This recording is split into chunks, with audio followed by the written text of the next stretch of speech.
الحمد للہ وکفا والصلاة والسلام علی عباده الذین اصطفیٰ خصوصاً علی افضلہم وخاتم النبیین محمد الامین وعلی آلہ وصحبہ اجمعین. اما بعد فقد قال اللہ تبارک وتعالی کما ورد فی بدء سورۃ طٰہٰ اعوذ باللہ من الشیطان الرجیم بسم اللہ الرحمن الرحیم. طٰہٰ ما انزلنا علیک القرآن لتشقی. وقال عز وجل كما ورد في سورة بني إسرائيل وبالحق أنزلناه وبالحق نزل وما أرسلناك إلا مبشرا ونذيرا. وقال جل وعلا كما ورد في سورة الطارق إنه لقول فصل وما هو بالهزل إنهم يكيدون كيدا وأكيد كيدا. صدق الله العظيم. وعن عمر بن الخطاب رضي الله تعالى عنه قال قال رسول الله صلى الله عليه وسلم إن الله يرفع بهذا الكتاب أقواما ويضع. رواہ الامام مسلم رحمہ اللہ. رب اشرح لی صدری ویسر لی امری واحلل عقدۃ من لسانی یفقہوا قولی. اللہم ربنا الہمنا رشدنا واعذنا من شرور انفسنا. اللہم ارنا الحق حقا وارزقنا اتباعہ وارنا الباطل باطلا وارزقنا اجتنابہ. اللہم ارحمنا بالقرآن العظیم واجعلہ لنا اماما ونورا وہدی ورحمہ. اللہم ذکرنا منہ ما نسینا وعلمنا منہ ما جہلنا وارزقنا تلاوتہ آناء اللیل وآناء النہار واجعلہ لنا حجتا یا رب العالمین آمین. معزز حاضرین اور محترم خواتین، السلام علیکم ورحمۃ اللہ وبرکاتہ. اس سے پہلے کہ میں جو آج کا موضوع ہے اس پر گفتگو شروع کروں، میں نے جو آیات ابھی تلاوت کی ہیں اور جو ایک حدیث نبوی آپ کو سنائی ہے، میں چاہتا ہوں کہ اس کا ترجمہ اور ان کا مختصر مفہوم آپ کے سامنے رکھ دوں. میں نے پہلے سورہ طٰہٰ کی 2 آیات پڑھی ہیں. طٰہٰ ما انزلنا علیک القرآن لتشقی. اے نبی صلی اللہ علیہ وسلم، ہم نے یہ قرآن آپ پر اس لیے نازل نہیں کیا کہ آپ معاذ اللہ معاذ اللہ معاذ اللہ بد نصیب ہوں، ناکام ہوں. قرآن نازل ہوا ہے تو کامیاب ہونے کے لیے نازل ہوا ہے. قرآن آپ کو دیا گیا ہے تو اس لیے کہ آپ کامیاب ہوں، آپ کا لایا ہوا دین دنیا میں قائم ہو، آپ کو قوت اور عزت حاصل ہو. طٰہٰ ما انزلنا علیک القرآن لتشقی. ہاں، عبوری دور ہے، ابھی تکالیف ہیں. یہ مکی جو دور ہے حضور صلی اللہ علیہ وسلم کی حیات طیبہ کا، اس کے تقریباً وسط کے زمانے کی یہ صورتیں ہیں، اور اس میں جو حالات اس وقت تھے ان کو پیش نظر رکھیے. بڑے ہی نامساعد حالات تھے، بڑے ہی مشکل حالات تھے. مسلمانوں کو ستایا جا رہا تھا، کسی طرف سے بظاہر کوئی امید کی کرن نظر نہیں آ رہی تھی. اس وقت یہ پیغام آ رہا ہے، طٰہٰ ما انزلنا علیک القرآن لتشقی. یہی وہ لفظ ہے جس سے شقی بنا ہے، بدبخت، بد نصیب. تو میں نے یہاں ترجمہ کیا ہے ناکام نہیں ہوں گے، خائب نہیں ہوں گے، آپ جو ہے آپ کامیاب ہوں گے. یہ قرآن مجید آپ کی کامیابی کی ضمانت ہے. دوسری میں نے آیات آپ کو سنائی ہے سورہ بنی اسرائیل کے آخری رکوع سے. وَبِالْحَقِّ أَنزَلْنَاهُ وَبِالْحَقِّ نَزَلَ. اس قرآن کو ہم نے حق کے ساتھ نازل کیا ہے. اب حق کے معنی ذہن میں رکھیے. حق کے معنی باطل کے مقابلے میں بھی حق ہے، صحیح کے مقابلے میں بھی حق ہے، غلط کے مقابلے میں. لیکن حق وہ بھی ہے جو شدنی ہے، جو یقیناً نتیجہ خیز ہو کر رہے گا. حق ہر وہ شے ہے جو با مقصد ہے، با نتیجہ ہے. تو بالحق انزلنا، ہم نے اس قرآن کو جو اتارا ہے تو حق کے ساتھ اتارا ہے، یہ قطعی ہے، یہ شدنی ہے، اس کے نتائج نکل کر رہیں گے۔ وبالحق نزل، اب یہ بڑا خطیبانہ انداز ہے، بالحق انزلناہ وبالحق نزل، ہم نے اسے اتارا ہے حق کے ساتھ اور حق کے ساتھ ہی یہ نازل ہوا ہے۔ وما ارسلناک الا مبشرا ونذیرا، یہ جو ٹکڑا ہے اس کا اس آیت کے ساتھ ذرا گہرا ربط ہے، اور ہم نے آپ کو نہیں بھیجا ہے مگر صرف مبشر اور نذیر بنا کر، یعنی باقی سارا کام یہ قرآن خود کر لے گا، آپ کا کام کیا ہے؟ بشارت دینا۔ جو اس قرآن کی دعوت پر لبیک کہے انہیں بشارت دیجیے، روح و ریحان و جنت نعیم، ان کے لیے جو ہے اللہ تعالیٰ کے ہاں بڑے بڑے اجر و ثواب ہیں، اللہ نے وعدے کر رکھے ہیں۔ جو ان سے روگردانی کریں، اس کو رد کر دیں، اس کا انکار کریں، ان کو آپ جو ہے انذار کر دیجئے، خبردار کر دیجئے کہ ایک بہت عذاب علیم جو ہے وہ تمہارا منتظر ہے۔ یعنی آپ کا رول اصل یہ ہے، باقی تاثیر قرآن اپنی خود پیدا کر لے گا۔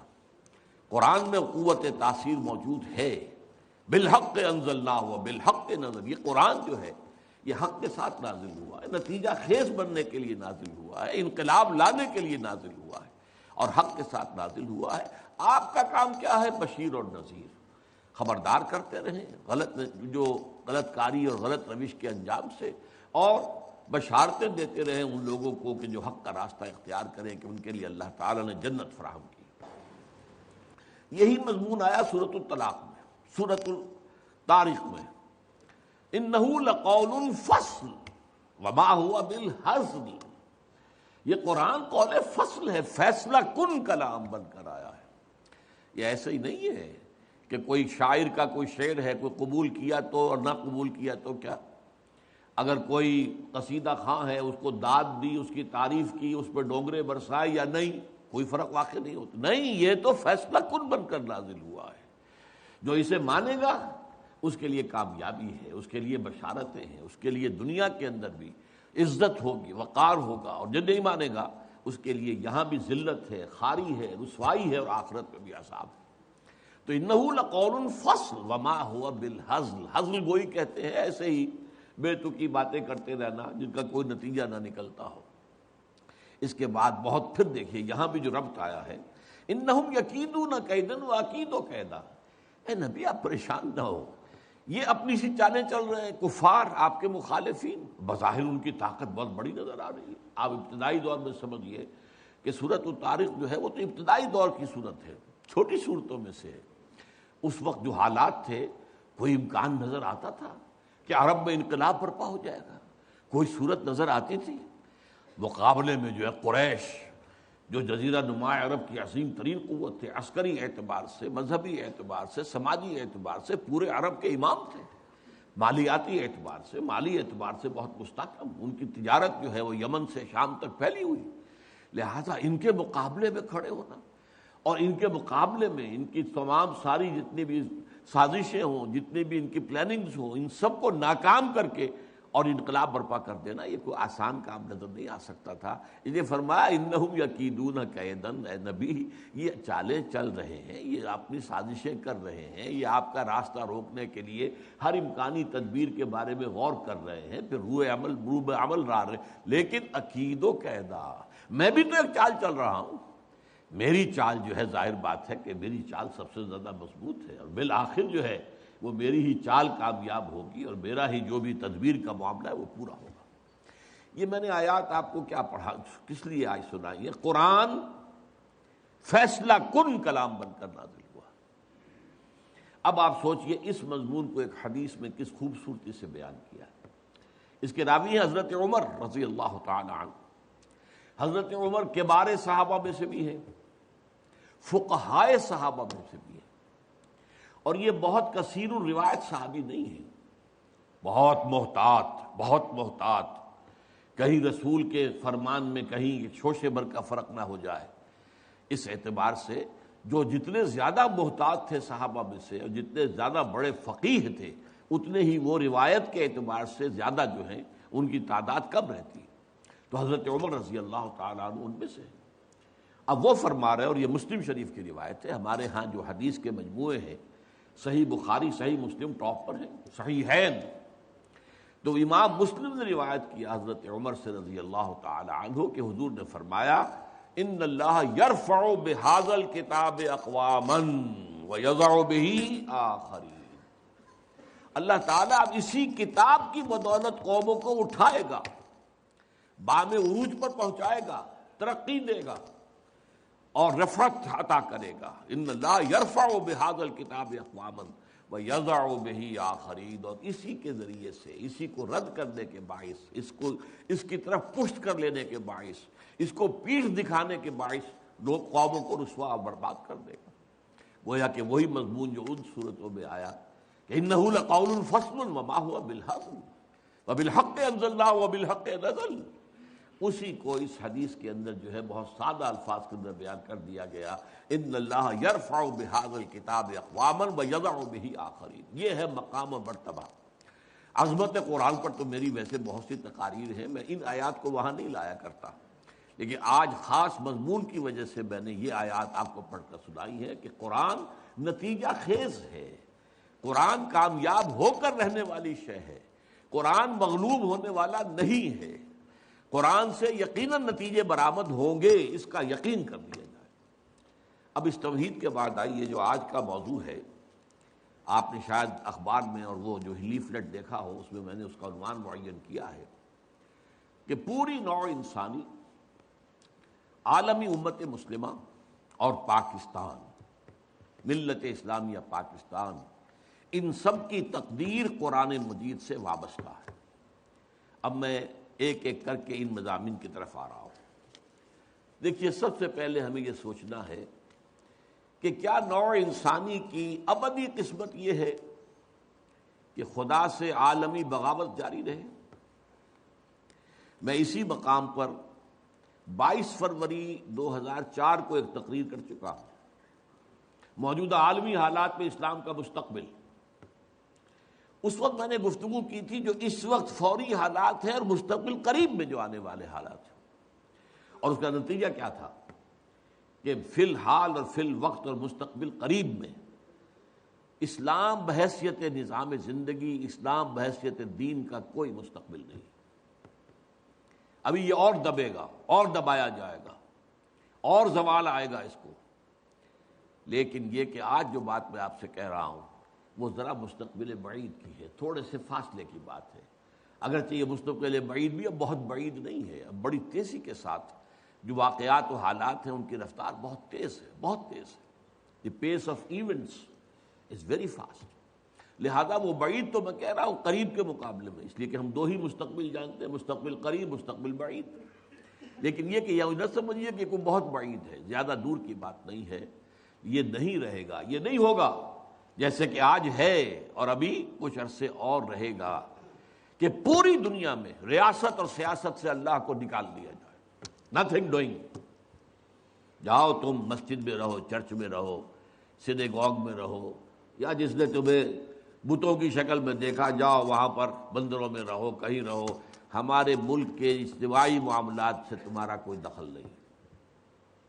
ریاست ہماری حاکمیت پر چلے گی، ہم حاکم ہیں، ہم تمہیں حاکم ماننے کو تیار ہی نہیں، قانون ساز ہم ہیں، ہم تمہیں اور تمہارے رسول کو شارع ماننے کے لیے تیار ہی نہیں۔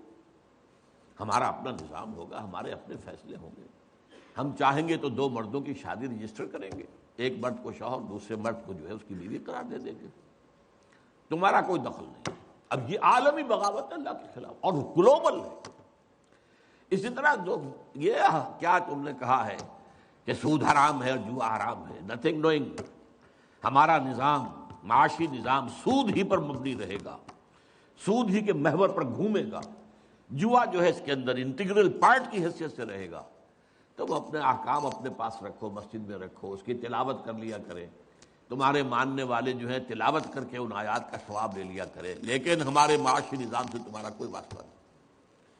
سماجی نظام میں ابھی کچھ تھوڑی بہت عالم اسلام کے اندر کچھ باتیں ہیں اللہ اس کے رسول کی، لیکن یہ کہ وہ بھی تیزی کے ساتھ جو سیلاب آ رہا ہے، جس کو کہتے ہیں ہم اپنی تہذیب کو عام کرنا چاہتے ہیں، عالم اسلام میں بھی ہم اپنی تہذیب قائم کرنا چاہتے ہیں، تہذیبوں کا تصادم ہو رہا ہے، یہ بھی القریب جو ہے بات پوری ہو جائے گی۔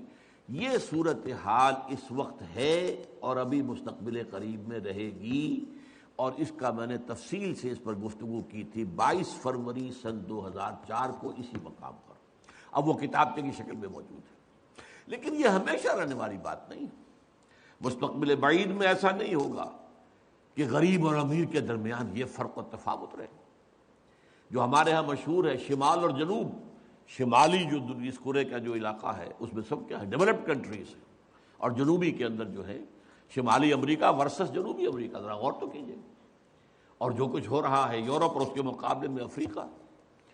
تو اسی طریقے سے در حقیقت یہ شمال اور جنوب کی جو ایک ہے کانفلکٹ ہے، یا یہ کہ G8 G15 versus the third world, ایک یہ ہے تیسری دنیا کہلاتی ہے۔ اس تیسری دنیا کا کوئی تعلق ہی نہیں ہے۔ سارے معاملات G8 طے کریں گے، G7 بیٹھیں گے، G13 ہوں گے، G15 ہوں گے، وہ طے کریں۔ یہ جو ہے بیکورڈ کنٹریز، ڈیولپنگ کنٹریز کا بھی کہہ دیتے ہیں، بہت ہی رعایت کرتے ہیں نا، تو بڑا یعنی معصوم سا لفظ دے دیتے ہیں ڈیولپنگ کنٹری، لیکن اصل لفظ کیا، تھرڈ ورلڈ۔ یہ تھرڈ ورلڈ ہے۔ یہ تفاوت کیا ہمیشہ رہے گا؟ کیا یہ نوع انسانی کا مستقل مقدر ہے؟ اسی طریقے سے کیا یہ خون ریزیاں اسی طرح جاری رہیں گی؟ کیا یہ ابدی ہے؟ 20ویں صدی عیسوی جو ختم ہوئے، ابھی 6-7 برس ہی ہوئے، 6 برس ہوئے ہیں، 6.5 برس، اس کے نصف اول میں 2 عظیم جنگیں ہوئی، نصف اول، اور ان 2 عظیم جنگوں میں سے دوسری میں 6 کروڑ انسان ختم ہوا۔ جسٹ امیجن، 6 کروڑ انسان، 60 ملین۔ پہلی جنگ کے اندر بھی کروڑوں ہی میں ہوں گے، دونوں کو جمع کر لیں تو لگ بھگ 10 کروڑ انسان قتل ہوا ہے پچھلی صدی کے نصف اول میں۔ نصف ثانی میں جنگ کوئی بڑی نہیں ہوئی، چھوٹی چھوٹی جنگیں ہوتی رہی ہیں، لیکن یہ ہے کہ ایک سرد جنگ جو ہے یہ تو مسلسل جاری رہی، مسلسل جاری رہی، مسلسل جاری رہی۔ نتیجہ کیا نکلا کہ جو بھی اللہ تعالیٰ نے اس دنیا میں وسائل و ذرائع پیدا کیے ہیں، دولت کے پیدا کرنے کے جو بھی چیزیں ہیں، جو سورسز ہیں، وہ سب کے سب لگے ہیں ہتھیاروں پر، سب کے سب لگے ہیں اپنے دوسرے مد مقابل کو نیچا دکھانے پر۔ اب آپ بھوکا مرتے ہیں تو مرے۔ یہ جو تھرڈ ورلڈ ہے یا جو غریب ممالک ہیں، اگر ان کی نصف سے زیادہ آبادی بھی اگر پاورٹی لائن سے نیچے ہو تو ہوا کرے، ہمیں کیا ہے؟ ہمیں تو راستہ روکنا ہے روس کا، USSR کا، اور USSR نے اور اس کے ساتھیوں نے راستہ روکنا تھا امریکہ کا۔ تو یہ صورتحال جو ہے اب تیسری عظیم جنگ تلی کھڑی ہے۔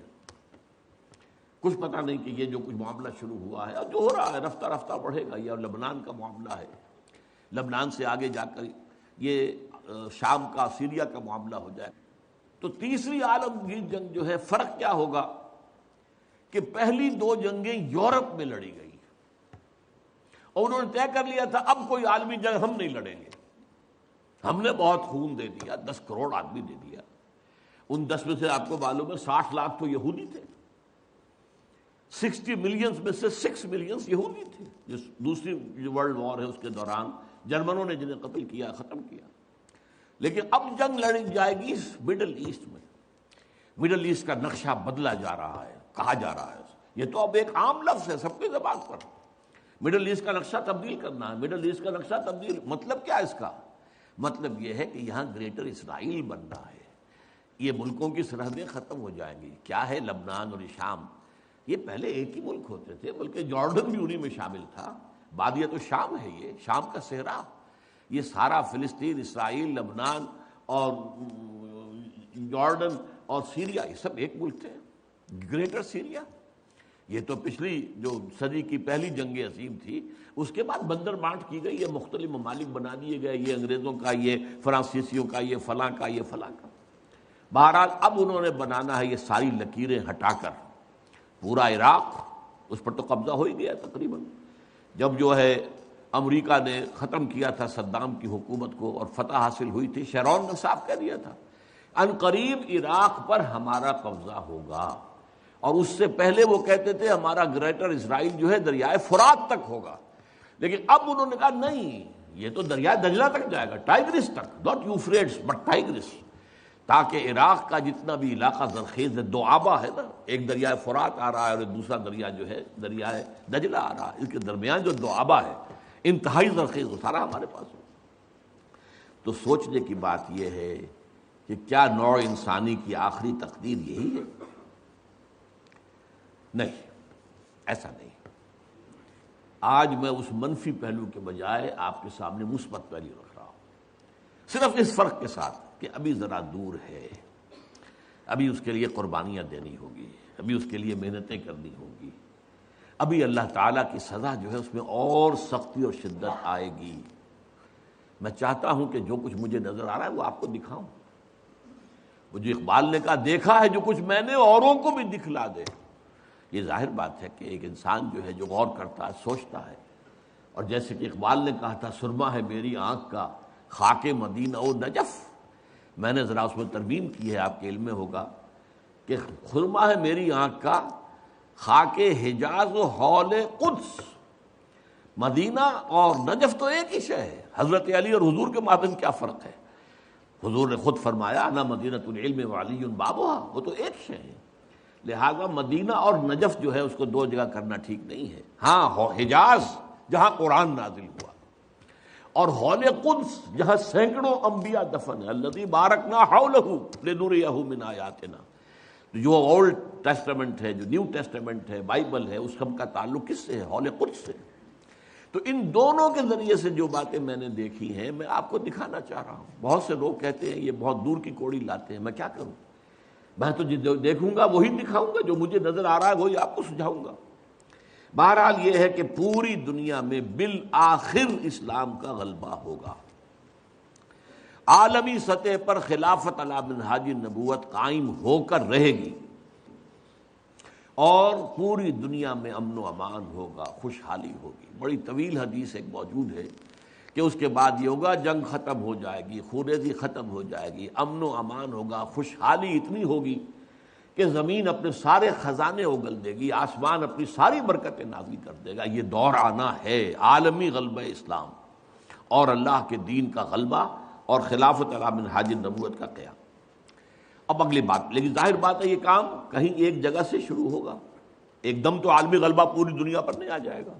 اس بات کو یہیں پر روکیے، اب اس بحث آگے چلے گی ہماری۔ اب آئیے جو دوسرا حصہ تھا، کیا عالمی امت مسلمہ کی تقدیر یہی ہے کہ ذلت و مسکنت ان پر مسلط رہے؟ ضربت علیہم الذلۃ والمسکنۃ وباؤوا بغضب من اللہ، جو حشر لبنان کا ہو رہا، جو اس سے پہلے فلسطینیوں کا ہوتا رہا ہے۔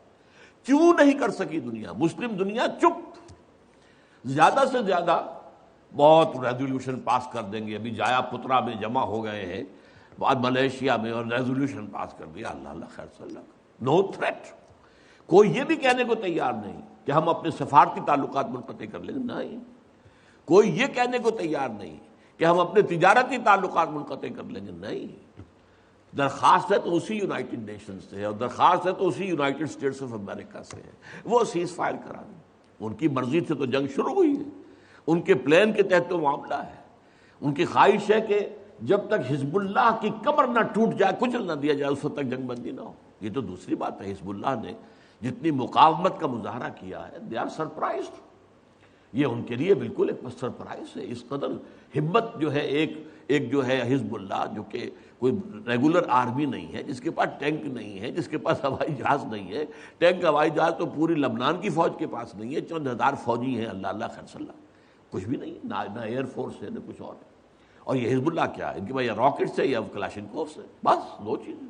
ادھر سے جہاز پر جہاز آ رہا، 200 250 بمباریاں، 200 بمباریاں، لیکن کھڑے۔ لہذا اس اعتبار سے سوچنے کی بات ہے، کیا یہ پوری ذلت و مسکنت کی صورتحال امت مسلمہ پر یوں ہی جاری رہے گی ہمیشہ کے لیے؟ کیا پورا عالم اسلام جو تھرڈ ورلڈ میں آ گیا ہے، سارا عالم اسلام تھرڈ ورلڈ میں ہے، G7 G8 میں کہیں کوئی نام نہیں کسی مسلمان ملک کا، نہ 3 میں نہ 13 میں، اور کیا یہی صورتحال جاری رہے گی کہ ہو گیا مانند آب ارزاں مسلمان کا لہو، پانی کی طرح مسلمان کا لہو بہ رہا ہے؟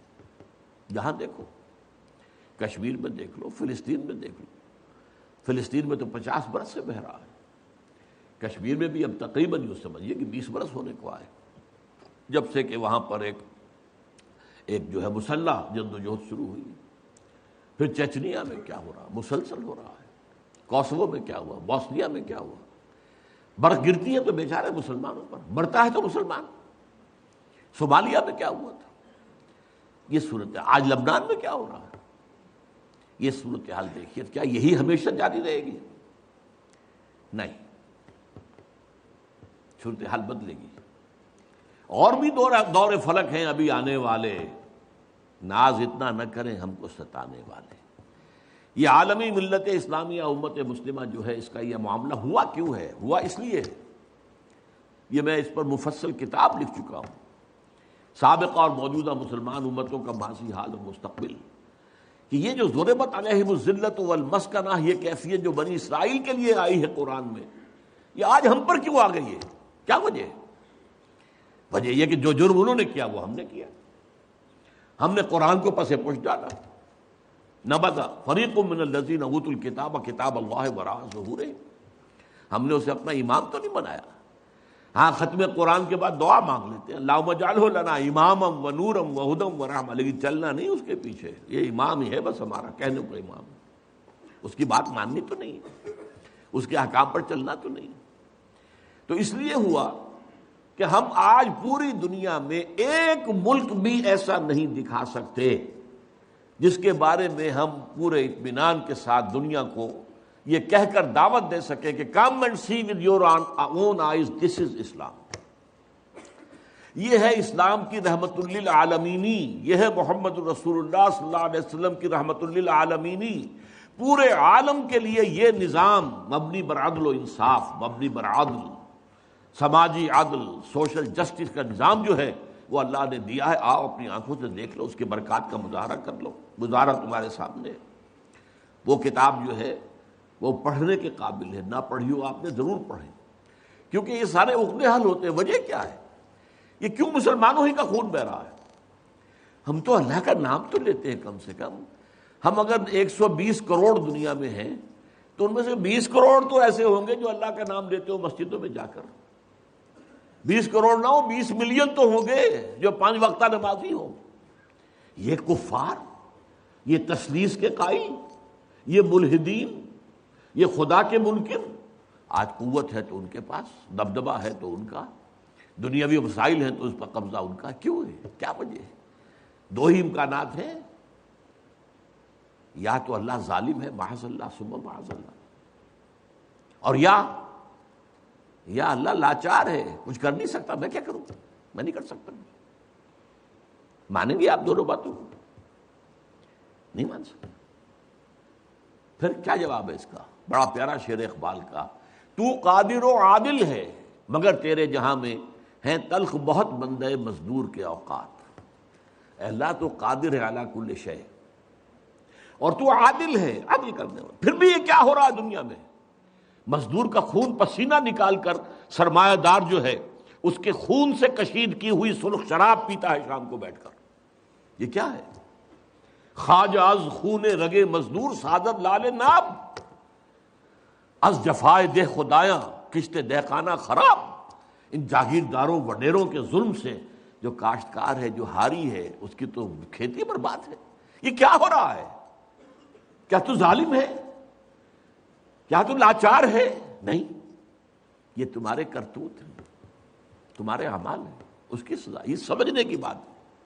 اور یہ میں نے تفصیل سے اپنی اس کتاب کے اندر اس پر گفتگو کی ہے، اس کو پڑھیے۔ اور اس کا علاج اب کیا ہے؟ کم سے کم کسی ایک ملک میں، سائزیبل ملک ہو، یہ نہیں چھوٹا سا جزیرہ ہو کوئی برونائی کی طرح کا، نہیں، کم سے کم ایک سائزیبل ملک میں اسلام کا مکمل نظام عدل اجتماعی قائم کر کے دنیا کو دکھا دیا جائے، یہ گویا کہ اتمام حجت ہو جائے گا۔ دیکھ لو نمونہ، ابھی تو کیا ہوتا ہے، ہم اسلام کے محاسن بیان کرتے ہیں، اسلام کی یہ خوبی کہتے ہیں، دکھاؤ کہیں دنیا میں ہے؟ نہیں بھائی، وہ تو 1400 برس پہلے جانا پڑے گا دیکھنے کے لیے، تو کون سنے گا آپ کی بات؟ دکھاؤ کہیں، نافذ کرو کہیں، مثال پیش کرو کہیں۔ میں نے آپ کو سنایا تھا پسر اقبال ڈاکٹر جاوید اقبال دورہ کر کے آئے تھے سینٹرل ایشین ریپبلکس جو ہیں، جو پہلے USSR میں تھیں اب اس سے علیحدہ ہو گئی ہیں، سب آزاد ہیں، اور ان میں چاہے ان کی اپنی اپنی زبانیں اور ہیں، ازبک ہے، یہ ہے وہ ہے، لیکن یہ فارسی سب جانتے ہیں۔ وہاں پر علامہ اقبال کا فارسی کا کلام 2/3 کلام تو فارسی میں عام، تو پسر اقبال کی جو آؤ بھگت وہاں ہوئی ہے، اقبال لاہوری کا بیٹا ہے، لیکن وہ کہا مجھ سے ڈاکٹر جاوید اقبال، جہاں میں گیا مجھ سے ایک بات کہی، we need a model, show us a model of Islamic state, we are ready to accept. The Saudi model is not acceptable to us, it is based on monarchy، بادشاہت پر ہے، ملوکیت پر بیسڈ ہے۔ The Iranian model is also not acceptable to us, it is based on theocracy, یہ مولویوں کی حکومت ہے۔ اسلامک آئیڈیل اسلامک اسٹیٹ کا نمونہ ہمیں دکھا دو، ہم سب کے سب جو ہے لبیک کہیں۔ تو اگر کہیں دنیا میں ایک جگہ بھی وہ اسلامی نظام کا نمونہ دنیا کو دکھا دیا جائے، اتمام حجت ہو جائے گی، اور یہ فرض کفایہ ہو جائے گا پوری امت کی طرف سے۔ جیسے کسی مسلمان کی نماز جنازہ چند لوگ بھی پڑھ لیں تو باقی سب کی طرف سے ادا ہو جاتا ہے فرض، کوئی بھی نہ پڑھے تو پوری آبادی گناہ گار ہوگی۔ اسی طرح جب پوری دنیا میں کہیں اسلام نہیں ہے تو پوری امت گناہ گار ہے، مجرم ہے، اور اگر کہیں ایک جگہ بھی سائزیبل ملک میں آپ وہ نظام دکھا دیں تو فرض کفایہ ہو جائے گا، پھر دنیا لپکے گی اس کی طرف، دوڑے گی۔ اس کے بعد ہوگا جاء الحق وزهق الباطل ان الباطل کان زہوقا، اس کے بعد وہ کیفیت ہو جائے گی جس کا نقشہ اقبال نے کھینچا ہے، آسماں ہوگا سحر کے نور سے آئینہ پوش، اور ظلمت رات کی سیما پا ہو جائے گی، پھر دلوں کو یاد آ جائے گا پیغام سجود، پھر جبیں خاک حرم سے آشنا ہو جائے گی۔ یہ جو عمرے کے لیے جاتے ہیں اور حج کے لیے جاتے ہیں، خاک حرم پر اپنی جبین دیکھتے ہیں کہ نہیں؟ عالم انسانیت کو یہ پیغام سجود دوبارہ یاد آ جائے گا، اور جبین جو ہے پھر جبیں خاک حرم سے آشنا ہو جائے گی۔ آنکھ جو کچھ دیکھتی ہے لب پہ آ سکتا نہیں، محو حیرت ہوں کہ دنیا کیا سے کیا ہو جائے گی، اور کیا ہو جائے گی۔ آخری شعر اس نظم کا ہے، شب گریزاں ہوگی آخر جلوہ خورشید سے، اور یہ چمن معمور ہوگا نغمہ توحید سے، لا الہ الا اللہ ان الحکم الا للہ، یہ پورے اس روئے ارضی کے اوپر ہو کر رہے گا۔ لیکن اس کا طریقہ کیا ہے؟ طریقہ وہی ہے، پہلے کسی ایک ملک میں کر دو پھر وہ گلوبلائز ہو جائے گا۔ آج کی دنیا گلوبلائزیشن کی طرف تو خود ہی جا رہی ہے، یا باطل گلوبلائز ہو رہا ہے یا حق گلوبلائز ہوگا۔ اب دنیا جو ہے وہ محدود جو ہے سرحدوں میں رہنے والا مسئلہ ختم ہو چکا ہے، نیشن سٹیٹ کا تصور اب جو ہے ختم ہو چکا، معدوم ہو چکا ہے، یہ لکیریں رہ جائیں گی، ملٹی نیشنلز کی حکومت ہوگی، اور جو بھی ہوں گی گلوبلائزیشن کے بعد آپ کو معلوم ہے، اور کہتے بھی ہیں، صحیح کہتے ہیں کہ دنیا جو ہے وہ تو ایک گلوبل ولیج بن چکی ہے۔ اچھا یہ سب ہو کر رہے گا۔ اب میں 2 حدیثیں آپ کو سناتا ہوں، پہلے بھی بہت دفعہ سنائی۔ حضرت ثوبان نبی اکرم صلی اللہ علیہ وسلم کے ایک غلام تھے جنہیں آپ نے آزاد کر دیا تھا، مولا کہلاتے ہیں، ثوبان مولا رسول اللہ صلی اللہ علیہ وسلم۔ ان کی روایت ہے یہ، اور یہ مسلم شریف میں ہے، کہ میں نے حضور کو فرماتے سنا، ان اللہ یرفع، ان اللہ زوالی الارض، اللہ نے میرے لیے پوری زمین کو طے کر دیا، لپیٹ دیا، فرائض و مشارقہا و مغاربہا، تو میں نے اس کے سارے مشرق دیکھ لیے، سارے مغرب دیکھ لیے۔ وَإِنَّ أُمَّتِي سَيَبْلُغُ مُلْكُهَا مَا زُوِيَ لِي مِنْهَا، سن رکھو میری امت کی حکومت ان تمام علاقوں پر قائم ہو کر رہے گی جو زمین کو لپیٹ کر دکھا دیے گئے مجھے۔ یہ ہونا ہے، ہو کر رہنا ہے، یہ صادق والمصدوق ان کا فرمان ہے، یہ پیشین گوئی ہے محمد الرسول اللہ صلی اللہ علیہ وسلم کی، ہو کر رہے۔ اسی طریقے سے دوسری حدیث ہے مسند احمد ابن حنبل کی، حضرت مقداد ابن الاسود سے، میں صرف ترجمہ آپ کو سنا رہا ہوں۔ زمین پر نہ کوئی اینٹ گارے کا بنا گھر رہے گا، نہ کوئی کمبل رہے گا، کمبلوں کا بنا ہوا خیمہ رہے گا جس میں کہ اللہ کلمہ اسلام کو داخل نہ کر دے۔ یہ ہو کر رہے گا، یہ شدنی ہے۔ اس کتاب میں جس کا میں نے تذکرہ کیا ہے، سابقہ اور موجودہ مسلمان امتوں کا ماضی حال مستقبل، اس میں اس کی احادیث جو ہیں تخریج کے ساتھ اور پورے متن کے ساتھ موجود ہے۔ اب تیسری بات ہے، یہ اب جملہ معترضہ سمجھ لیجیے۔ ایک حسرت کے ساتھ اب 14 اگست آیا چاہتا ہے حسرت آمیز ہے۔ پاکستان اسی مقصد سے اور اسی نعرے سے حاصل کیا گیا۔ علامہ اقبال نے خواب دیکھا 1930 کے اپنے خطبہ الہ آباد میں کہ ہندوستان کے شمال مغرب میں اٹس ڈیسٹنی، یہ تقدیر مبرم ہے کہ ایک آزاد مسلمان ریاست قائم ہو کر رہے گی، اور اگر ایسا ہو گیا تو ہمیں موقع مل جائے گا کہ اسلام کے چہرے پر جو بدنما داغ اور دھبے آ گئے تھے دور ملوکیت میں، یہ جو خلفاء کہلاتے تھے نام نہاد بنو امیہ کے، اور خلفاء کہلاتے تھے نام نہاد بنو عباس کے، اور خلفاء کہلاتے تھے ترک، یہ خلفاء تو نہیں تھے، بادشاہ تھے۔ ملوکیت، اس ملوکیت کے دور میں جو اسلامی تاریخ اس دور کی جو ہے وہ کیا واقعی ایسی ہے کہ دنیا کے سامنے ہم اپنے اعتماد کے ساتھ پیش کر سکیں؟ چاہے یہ حادثہ کربلا، واقعہ ہررا، سینکڑوں تابعین کو قتل کیا جانا حجاج ابن یوسف کے ہاتھوں، ایک باتیں ایسی ہیں جن کو ہم دنیا کے سامنے جو ہے یہ اپنا پیٹ کھول سکیں، یہ تاریخ۔ تو اسلام کے چہرے پر جو بدنما داغ اور دھبے لگ گئے تھے انہیں ہٹا کر صحیح اسلام کی ایک تصویر، یعنی اس سے پہلے خلافت راشدہ کا نظام تھا، اس کو ہم قائم کریں۔ اسی کو پھر علامہ اقبال نے 1932 میں، یہ سن مجھے بہت پسند ہے، میری اپنا پیدائش کا سن ہے، اسی سن میں گئے تھے علامہ اقبال گول بیس کانفرنس کے لیے لندن۔ وہاں اس وقت صرف مسٹر جناح تھے، وہ مسٹر جناح، وہ قائد اعظم نہیں ابھی بنے تھے، وہ ہندوستان کی سیاست سے مایوس ہو کر جا کر بیٹھ گئے تھے، وکالت شروع کی تھی۔ وہاں یہی انجیکشن اقبال نے، میں تو کہا کرتا ہوں جیسے کہ رومی اور شمس تبریز کا معاملہ ہے، مولوی ہرگز نہ شد مولائے روم تا غلام شمس تبریز نہ شد۔ مسٹر محمد علی جناح قائد اعظم نہیں بن سکتا تھا اگر اقبال نے یہ انجیکشن نہ اسے لگایا ہوتا۔ یہ شمس تبریز ہے جس نے مولوی کو مولانا روم بنا دیا تھا، مولائے روم، اسی نے مسٹر محمد علی جناح کو قائد اعظم بنایا۔ چنانچہ پھر وہ واپس آئے ہیں، پھر وہ مسلم لیگ کے تاحیات صدر بنائے گئے، پھر انہوں نے 10 برس تک اسلام کی قوالی گائی ہے، اسلام کی قوالی تکرار کے ساتھ پورے 10 برس، تب پاکستان وجود میں آیا۔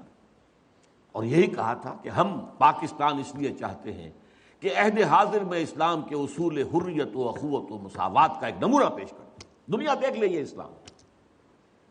لیکن افسوس صد افسوس کہ ہم اس میں بری طرح ناکام رہے۔ اب تو ابھی مجھ سے جیو ٹی وی والوں نے چھوٹا سا 2-4 منٹ کا جو ہے وہ انٹرویو لیا ہے 14 اگست کے حوالے سے۔ میں نے اس میں کہا ہے کہ اب تو جیسے کسی نے کہا تھا، اقبال نے شاید کہا تھا، ہلال عید ہماری ہنسی اڑاتا ہے۔ یہ ہلال عید جو آتا ہے ہم پر ہنستا ہے، یہ روزے رکھے ہیں انہوں نے، روزہ رکھتے ہوئے جھوٹ بولتے رہے، روزہ رکھتے ہوئے سودی لین دین کرتے رہے، روزہ رکھتے ہوئے جو غیبتیں کرتے رہے، یہ روزے تھے جو اب عید منانے جا رہے ہیں شوق سے۔ ہلال عید ہماری ہنسی اڑاتا ہے، اسی طرح یہ عید الاستقلال جسے آپ نے کہا یہ اب ہماری ہنسی اڑاتی ہے۔ یہ اس لیے پاکستان بنایا تھا، یہ ہے وہ پاکستان جس کا خواب اقبال نے دیکھا تھا اور جناح نے دکھایا تھا خواب۔ تو واقعہ یہ ہے کہ ہم اس میں بری طریقے سے ناکام ہو چکے ہیں۔ چنانچہ تلخ ترین بات ہے، یہ اپنا جواز کھو چکا ہے، اور اب اس کا وجود اور اس کا بقا تک بھی نہایت مخدوش ہے۔ یہ تقریر بھی 3.5 سال پہلے میں اسی جگہ پر کر چکا ہوں۔ پاکستان کے وجود کو لاحق خطرات و خدشات، صرف ایک ہفتے بعد کی تھی میں نے، 22 فروری کو کی تھی وہ، کہ موجودہ عالمی حالات میں اسلام کا مستقبل کیا ہے۔ دین کی حیثیت سے فوری طور پر اور مستقبل قریب میں اسلام کا کوئی مستقبل نہیں، ہاں مذہب کی حیثیت سے زندہ رہ جائے گا۔ ٹھیک ہے، جاؤ مسجدوں کو رکھو روزے، ہمیں کوئی پرواہ نہیں، نظام ہمارا ہوگا، دی پولیٹیکل سوشو اکنامک سسٹم ہمارا ہوگا۔ اسی طریقے سے میں نے ایک ہفتے بعد 29 فروری کو اسی سال تقریر کی تھی، پاکستان کے وجود کو لاحق خطرات و خدشات۔ یہ دونوں کتابچے اور موجودہ اور سابقہ مسلمان امتوں کا ماضی حال اور مستقبل، یہ ایک پیکٹ کی شکل میں انشاءاللہ باہر آپ کو مل جائیں گے۔ بہرحال اب صورتحال میں نے پھر آپ سے کہا ہے، میری ان دونوں تقریروں میں مایوسی کا غلبہ ہے، لیکن آج میں وضاحت کر رہا ہوں، یہ مایوسی ہے موجودہ حالات اور قریب کے مستقبل کے اعتبار سے۔ جس کو میں نے مستقبل بعید کہا ہے اس سے میں مایوس نہیں ہوں. اور جب تک بھی چاہے پاکستان کے بارے میں خدشات ہیں اور دنیا پیشن گوئیاں کر رہی ہے، سن 2010 میں، 2020 میں، 2015 میں پاکستان کے نام سے دنیا میں کوئی ملک نہیں ہوگا، لیکن یہ کہ جب تک سانس تب تک آس. محنت کرنی ہے، جد و جہد کرنی ہے، کوشش جاری رکھنی ہے. بڑی پیاری حدیث ہے حضور کی صلی اللہ علیہ وسلم کہ جس وقت قیامت کا سور پھونک دیا جائے گا اس وقت بھی اگر کوئی بندہ مومن اگر کوئی درخت لگا رہا ہو تو اسے درخت لگانا چاہیے. سور پھونکا جا چکا ہے، معلوم ہے قیامت آ گئی، لیکن نہیں، جو کام تمہارا تھا تم کر رہے تھے اسے پورا کرو. لہذا آخری وقت اگرچہ اب میں سمجھتا ہوں کہ بہت ہی صورتحال جو ہے وہ بہت مخدوش ہے، لیکن جد و جہد جاری رکھنی ہے. اس پر میں آگے آؤں گا کیا جد و جہد. اب آئیے میرا چوتھا نقطہ آج کا کیا ہے. یہ جو اسلام کی گلوبلائزیشن ہوگی، گلوبلائزیشن آف اسلام، جو میں نے کہا مستقبل بعید میں یہ تقدیر مبرم ہے، ہو کر رہی. اس کے دو فیزز ہوں گے لا محالہ.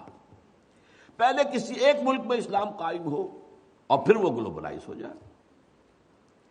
اب نوٹ کیجئے اصل بات جو آج کہہ رہا ہوں پہلی مرتبہ، یہ جو ہمارے ہاں دو شخصیتوں کے بارے میں احادیث آئی ہیں پیشن گوئیاں، حضرت مہدی سلام علیہ اور حضرت عیسیٰ کا بارے دیگر نزول، ان دونوں کا تعلق گلوبلائزیشن آف اسلام سے ہے.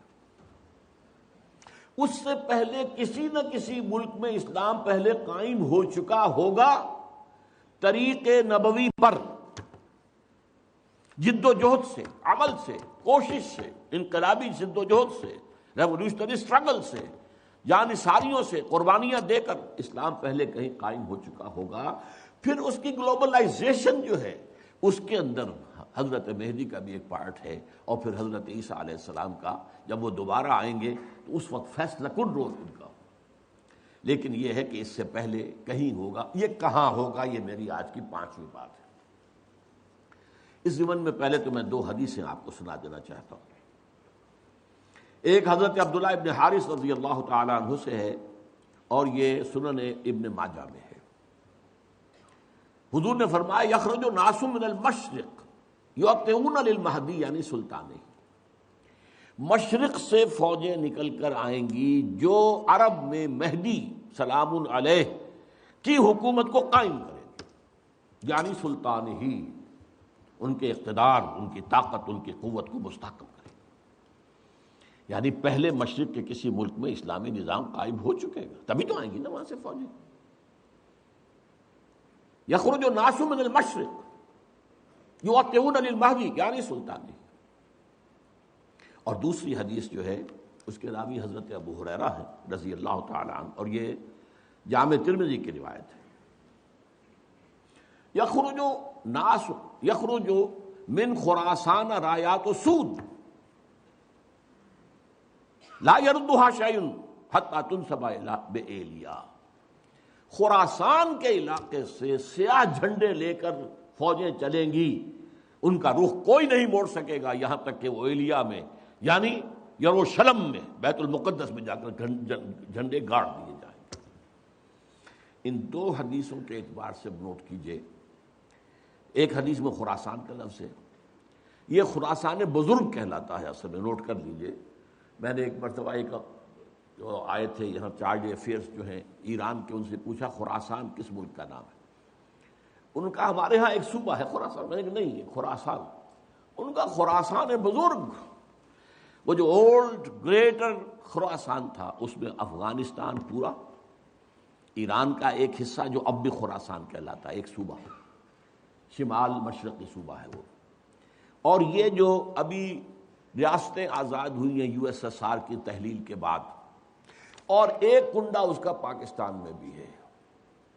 پاکستان کے جو شمالی علاقے ہیں، مالا کنڈ کی جو پہاڑی ہے اس سے آگے لے کر چترال تک، یہ بھی در حقیقت یوں سمجھیے، بلکہ میں نے ایک دفعہ اس کی مثال دی، جیسا بڑا کڑھایا ہوتا ہے، اس کے ادھر بھی کوئی کنڈا ہے، ادھر بھی کنڈا، ادھر سے پکڑیں گے ادھر سے پکڑیں گے.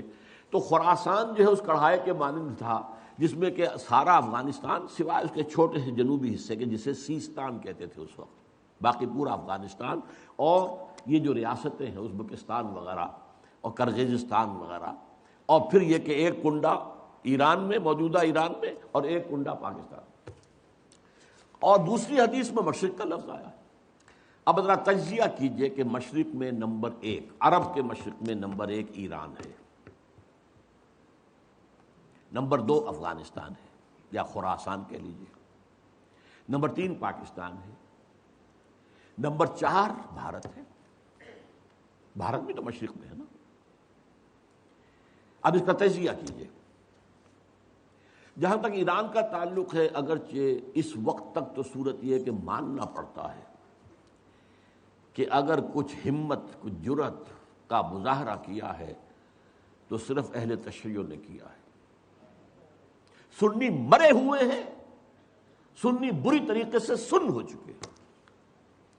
سنیوں کو یہ سبق پڑھا دیا گیا ہے، حاکم فاسق ہو، فاجر ہو، اطاعت کرنی ہے تم نے بس، الا یہ کہ کفر کا حکم دے، اسے کیا پڑھی ہے کفر کا حکم دے گا، وہ خود کفر کرے گا، وہ کرے محل کے اندر جو چاہے کرے، تم نے اطاعت کر دی۔ سارے بادشاہ بیٹھے ہوئے، کسی کا بال بیکا نہیں ہوا۔ ایرانیوں نے اٹھا کے شہنشاہ کو پھینکا، بگایا وہاں سے، اور اسے جو ہے امریکہ تک نے پناہ دینے سے انکار کر دیا۔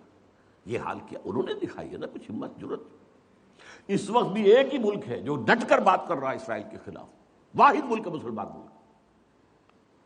اس اعتبار سے تو واقعہ یہ ہے کہ ایران کی بڑی اہمیت ہے اس وقت۔ لیکن میں افسوس کے ساتھ کہہ رہا ہوں، ایران کے ساتھ 2 ڈرا بیکس ایسے ہیں۔ ایک تو اس کے اندر نسلی برتری کا احساس بہت ہے، عربوں کو وہ حقیر سمجھتے ہیں،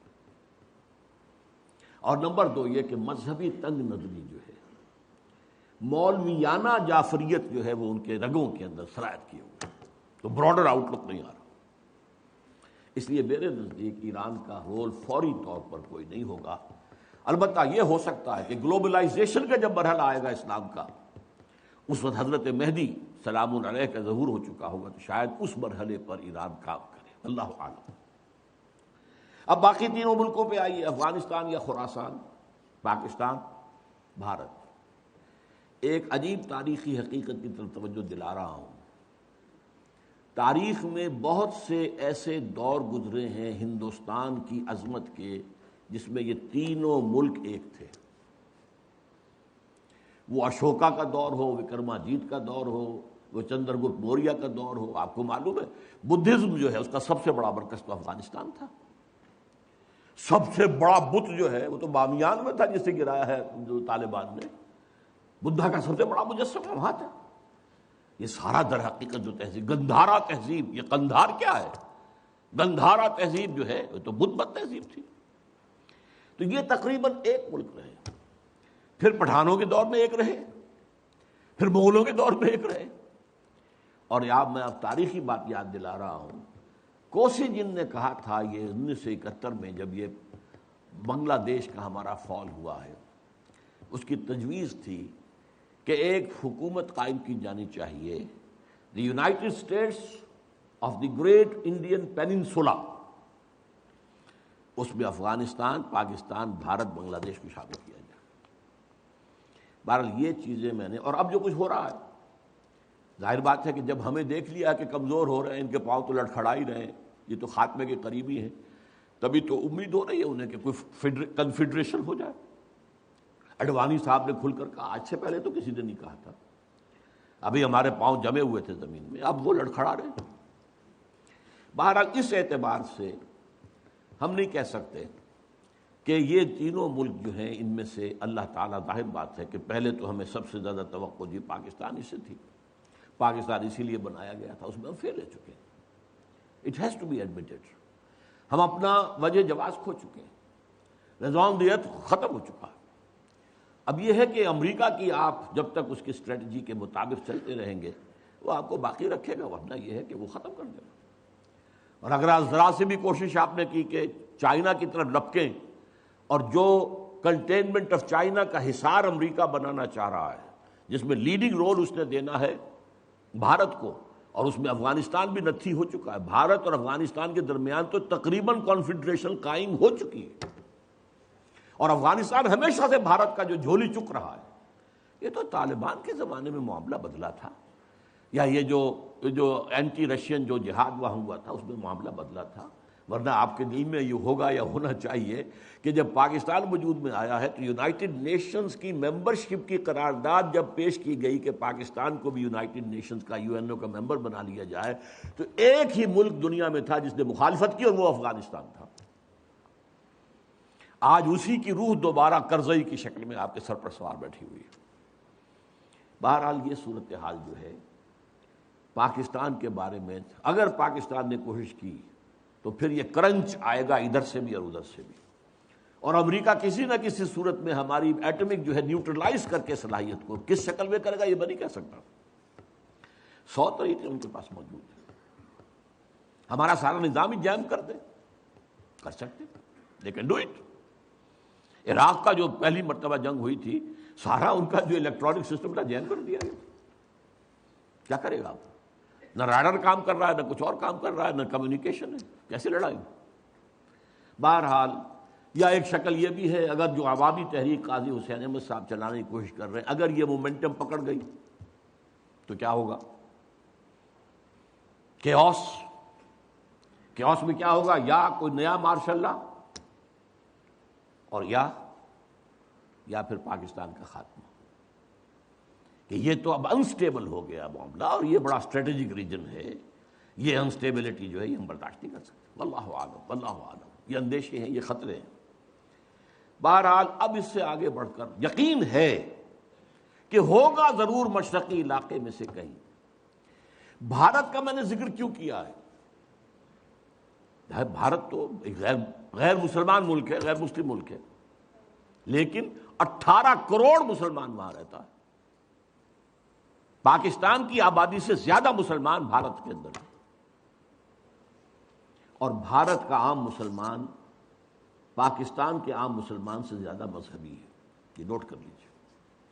اس لیے بھی کہ ان کے لیے مشکلات بہت ہیں۔ ہم نے عیاشیاں کی ہیں، امریکہ نے ہمیں گھی کے ڈبے دیے، ہمیں گندم دی، ہمیں یہ کیا، ہمیں وہ کیا، ہمیں تیل دیا، ہمیں سیبر جیٹ دے دیے، ہمیں پیٹن ٹینکس دے دیے، ہم نے عیش کیے، اپنی خودی کو بیچا، امریکہ کے پاس گروی رکھا اور عیش کیے، قرضے پر قرضے لیے، اور ہمارے ہاں جو ہے ایک طبقہ پیدا ہو گیا دنیا کے امیر ترین لوگوں میں سے، دنیا کے امیر ترین جنرلوں کے اندر ہمارے نام آ گئے، اور یہ کیا عظیم محل جو بنے ہیں، یہ ڈیفنس سوسائٹیز جو ہیں، وہ چاہے وہ کراچی کی ہو، لاہور کی ہو، کہیں اور کی ہو، یہ پیسہ کہاں سے آیا؟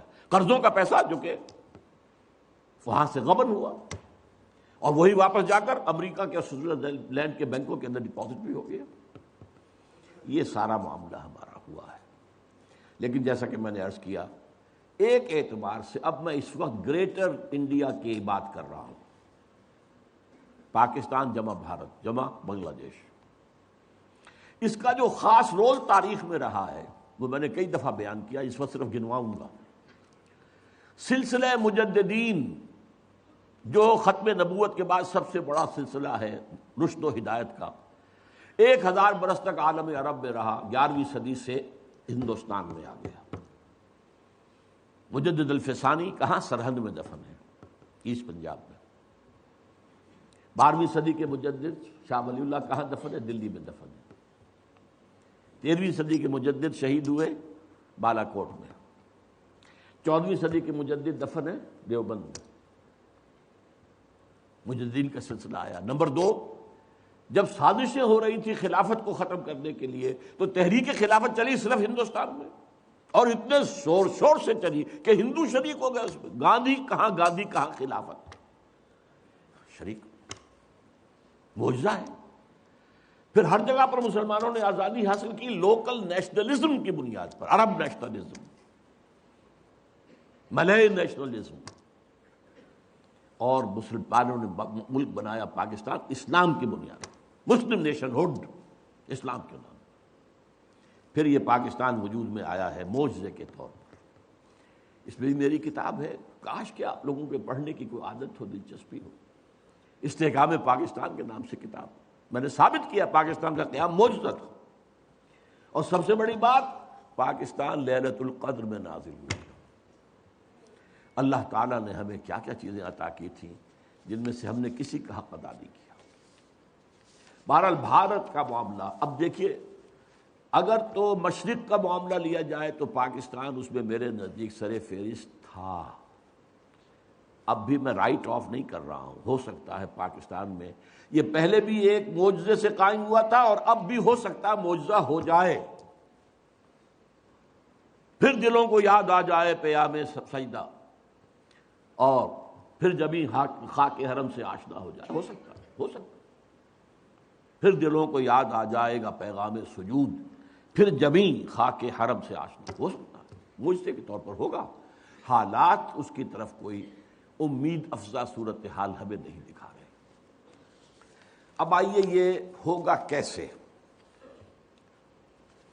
اس کیسے کے پہلی بات تو یہ ہے کہ پہلے کیسے ہوا تھا ویسے ہی ہوگا، اور اس کیسے کے دو حصے ہیں. پہلے افراد کو تیار کرنا، افراد میں انقلاب برپا کرنا، دین کو افراد پر قائم کرنا، پھر افراد کا جمع ہو کر ایک طاقت بننا، اور کفر سے اور الحاد سے اور مادہ پرستی سے اور باطل سے اور طاغوت سے ٹکرا کر جانے دے کر اللہ کے دین کو قائم کر دینا. تو یہ دو مرحلے ہیں. پہلے انسان معرزوست، پہلے انسان تو لاؤ بھائی. یہ جو زیروز ہیں ان سے کیا بنے گا؟ آدمی لاؤ. وہ آدمی جن میں یقین ہو دل کے اندر، وہ آدمی جن کا کردار پختہ ہو، وہ آدمی جن کی زندگی جن کے دل سے ہر آرزو نکل جائے سوائے اللہ کی رضا کے اور آخرت کی فلاح کے. آؤ لاؤ، آدمی لاؤ. یہ پہلا مرحلہ ہے. 12 برس تک مکے میں یہ کام ہوا ہے، اور میں ابھی پرسوں جمعے میں تقریر کر چکا ہوں. اس کے لیے عنوان کیا ہے؟ جہاد بالقرآن. یہ بھی مکی دور کے درمیانی زمانے کی صورت ہے. سورۃ الفرقان، جس کی پہلی آیت کیا ہے؟ تبارک الذی نزل الفرقان علی عبدہ لیکون للعالمین نصیرا. اور پھر آگے چل کر فرمایا فلا تطع الکافرین وجاہدہم بہ جہادا کبیرا. اے نبی آپ ان کافروں کی باتوں میں نہ آئیے. چکنی چپڑی باتیں کر رہے ہیں، یہ کوئی مصالحت اور مفاہمت کی باتیں کر رہے ہیں. آپ بالکل دھیان نہ دیں، مت مانیں، اور اس قرآن کے ذریعے سے جہاد کیے جائیے کیے جائیے کیے جائیے کیے جائیے. جہاد کبیر. تو پہلی بات یہ ہے کہ پہلے بھی یہ ہوا تھا تو قرآن سے ہوا تھا. دوسرا مرحلہ افراد کی تیاری کے بعد، وہ میں آج زیر بحث نہیں لاؤں گا. اس کے لیے میری کتاب جو ہے منہج انقلاب نبوی کا مطالعہ کیجیے. اللہ آپ کو ہمت دے، توفیق دے. یا اس کے خلاصے کے طور پر انقلاب، رسول انقلاب کا طریق انقلاب پڑھیں، ورنہ بات بہت لمبی ہو جائے گی. پہلے ہے انسانوں کا بدلنا، انسانوں کو بدلنا، اور وہ قرآن کے ذریعے سے بدلا ہے. اتر کر حرا سے سوئے قوم آیا اور ایک نسخہ کیمیا ساتھ لایا. هو الذی ينزل علی عبدہ آیات بینات لیخرجکم من الظلمات الی النور. تاریکیوں سے نکال کر نور ایمان میں لانے والی شے یہ قرآن ہے. آیات بینات ہیں قرآن. تاریکیاں بہت ہیں، نور ایک ہی ہے. نور ایمان واحد، ہمیشہ قرآن میں واحد آئے گا، انوار کہیں نہیں آیا. ظلمات بے شمار ہیں. الحاد کی ظلمت ہے، مادہ پرستی کی ظلمت ہے، شرک کی ظلمت ہے، انکار آخرت کی ظلمت ہے. یہ ظلمتیں تو بے شمار ہیں. فرائیڈزم ہے اور ڈارونزم ہے اور مارکسزم ہے، یہ سب ظلمتیں ہیں. ان تمام ظلمتوں سے نکال کر نور ایمان کی طرف لانے والا قرآن ہے. غالب ہوئے تھے مسلمان تو اسی کی بدولت، اور گرے ہیں تو اسی کو پیٹھ دکھا کر. وہ زمانے میں معزز تھے مسلمان ہو کر، اور تم خوار ہوئے تاریک قرآن ہو کر. میں جب 5ویں جماعت کا طالب علم تھا تب میں نے یہ شعر پڑھا تھا. اس وقت سے میرے ذہن کے کسی سب سے نچلی سطح پر یہ کندہ ہو گیا تھا، جیسے پتھر میں کوئی چیز جو ہے کندہ ہو جائے. میری پوری زندگی جو ہے اس کے بعد جو بھی خدمت قرآن میں گزری ہے، میں سمجھتا ہوں اس میں اس شعر کا جو میرے تحت الشعور کی گہری سطح کے اندر جو ہے ثبت ہو گیا تھا، اس کا اثر. اس کو پھر فارسی میں جو کہا اقبال نے، خار از محجوری قرآن شدی شکوہ سنجے گردش دوران شدی، اے تو شبنم بر زمین افتندئی، در بغل داری کتاب زندئی۔ اے امت مسلمہ تو خار ہوئی ہے، وہی ضربت علیہم الذلۃ والمسکنہ، قرآن مجید کو چھوڑنے کی وجہ سے تو ذلیل و رسوا ہوئی ہے، خارج محجور یہ قرآن شدی، اور گردش دوران کا شکوہ کرتے ہو خام خواہ، اور اب بھی تمہارے پاس کتاب زندہ موجود ہے۔ اے تو شبنم بر زمین افتندئی، اے وہ قوم، اے وہ امت جو سب شبنم کی طرح زمین پر پڑی ہوئی ہے اور لوگ اسے اپنے پاؤں تلے روند رہے ہیں، ننگے پاؤں چل رہے ہیں گھاس پر تاکہ شبنم سے ان کے پاؤں جو ہیں وہ نم ہوں، شبنم کے موتیوں کو توڑ رہے ہیں وہ اپنے پاؤں سے۔ اے تو شبنم بر زمین افتندئی، در بغل داری کتاب زندئی۔ تو عروج پر، بام عروج پر پہنچایا عربوں کو قرآن نے۔ زوال کیوں ہوا امت کا؟ قرآن کو چھوڑ کر۔ اب اس کو سمجھیے، اس کا تجزیہ کیجئے۔ ہم یہ بھی کہہ سکتے ہیں کہ ہمارا زوال ہوا ضعف ایمان کے باعث، اور ضعف ایمان کا سبب قرآن سے دوری، اس لیے کہ ایمان حقیقی، قلبی یقین والا ایمان، اس کا منبع اور سرچشمہ صرف اور صرف قرآن۔ اچھا ایسا ہوا کیوں؟ یہ جو باتیں اب میں آپ کو بتا رہا ہوں یہ میری ایک اور کتاب کے مباحث ہیں، دعوت رجوع القرآن کا منظر اور پس منظر۔ وہ تو میں آج یہاں چاہتا تھا کہ یہاں پہ لایا جائے تاکہ آپ لوگ اس کتاب کو فوری طور پر خرید لیں، لیکن یہ ہے کہ معلوم ہوا کہ ہمارے ہاں آؤٹ آف سٹاک ہے، اس وقت وہ کتاب ہے نہیں، مجھے افسوس ہوا۔ بہرحال قرآن سے دوری کیوں ہوئی؟ اس کے دو سبب تھے جو اس کے آغاز میں ہوئے۔ پہلا نیچرل تھا، جب وہ تحریک تھی، جد و جہد تھی، ابھی جہاد جاری تھا، تو زیادہ ضرورت ایمان کی تھی، یقین کی تھی۔ جب اسلام ایک ریاست بن گیا، اب زیادہ اہمیت قانون کی ہو گئی۔ اب اسلام بنیاد ہے، ریاست کا شہری کون ہے؟ مسلمان۔ ایمان تو دل کی ایک شے ہے نا، چھپی ہوئی شے ہے، وہ نہ گنتی میں آئے نہ تول میں آئے۔ ایمان پر سے توجہ ہٹی، اسلام پر جم گئی، قرآن پر سے توجہ ہٹی اور فقہ اور حدیث پر جم گئی۔ قانون شریعت کے اصل منبع، اگرچہ پہلے تو ایسے ہے کہ سب سے پہلی سورس قرآن ہے، لیکن قرآن کا تو بہت تھوڑا سا حصہ ہے کہ جو فقہی مباحث پر مشتمل ہے۔ ساری آیتیں جمع کرنے قرآن کی جن کا تعلق قانون شریعت سے ہو تو وہ ایک پارہ بنے گا بمشکل۔ باقی اصل جو شریعت کے منبع ہیں وہ تو حدیث ہے، پھر اس پر قیاس ہے، غور و فکر ہے، اجتہاد ہے، سوچ بچار ہے۔ یہ تو توجہ جو ہے ہٹ گئی، شفٹ آف ایمفیسس، ایمان سے ہٹ کر اسلام پر، قرآن سے ہٹ کر حدیث اور فقہ پر۔ اور دوسرا ایک منفی پہلو بھی تھا، جب ملوکیت آ گئی، سرمایہ داری آ گئی، لوگوں نے یہ سمجھا، سرمایہ داروں نے، بادشاہوں نے، یہ قرآن بند ہی رہے تو بہتر ہے، ورنہ اس میں لوگوں کو ہماری شکلیں نظر آ جائیں گی۔ یہ ابو لہب کا کردار ہم نے جو اپنایا ہوا ہے، الذی جمع مالا وعددہ یحسب ان مالہ اخلدہ، یہ جو قرآن کنڈیم کرتا ہے، جو ملوکیت کو ختم کرتا ہے، اگر یہ عام ہو، لوگوں کی توجہ اس پر مرکوز ہو، تو لوگ تو پھر ہمارے در پہ ہو جائیں گے، غریبانوں پر ہمارے ہاتھ آ جائیں گے۔ تو بند ہی رہے تو اچھا، بھائی پڑھ کر صرف ثواب لے لیا کرو بس۔ اور آج ہماری ایک بہت بڑی تحریک تبلیغی جماعت جو اسی کی دائی ہے، قرآن کا ترجمہ مت کرو، وہ علماء کریں گے جو 14 سال کی تعلیم حاصل کریں گے، وہ کریں گے، تمہارا کام نہیں ہے۔ تم صرف قرآن پڑھ کر، یا پھر ٹھیک ہے 14 سال کی تعلیم حاصل کرو، ورنہ فتویٰ لینا ان سے لے لو، باقی تمہیں قرآن سے کیا سروکار ہے، گمراہ ہو جاؤ گے۔ یہ فلسفہ باقاعدہ عام کیا گیا۔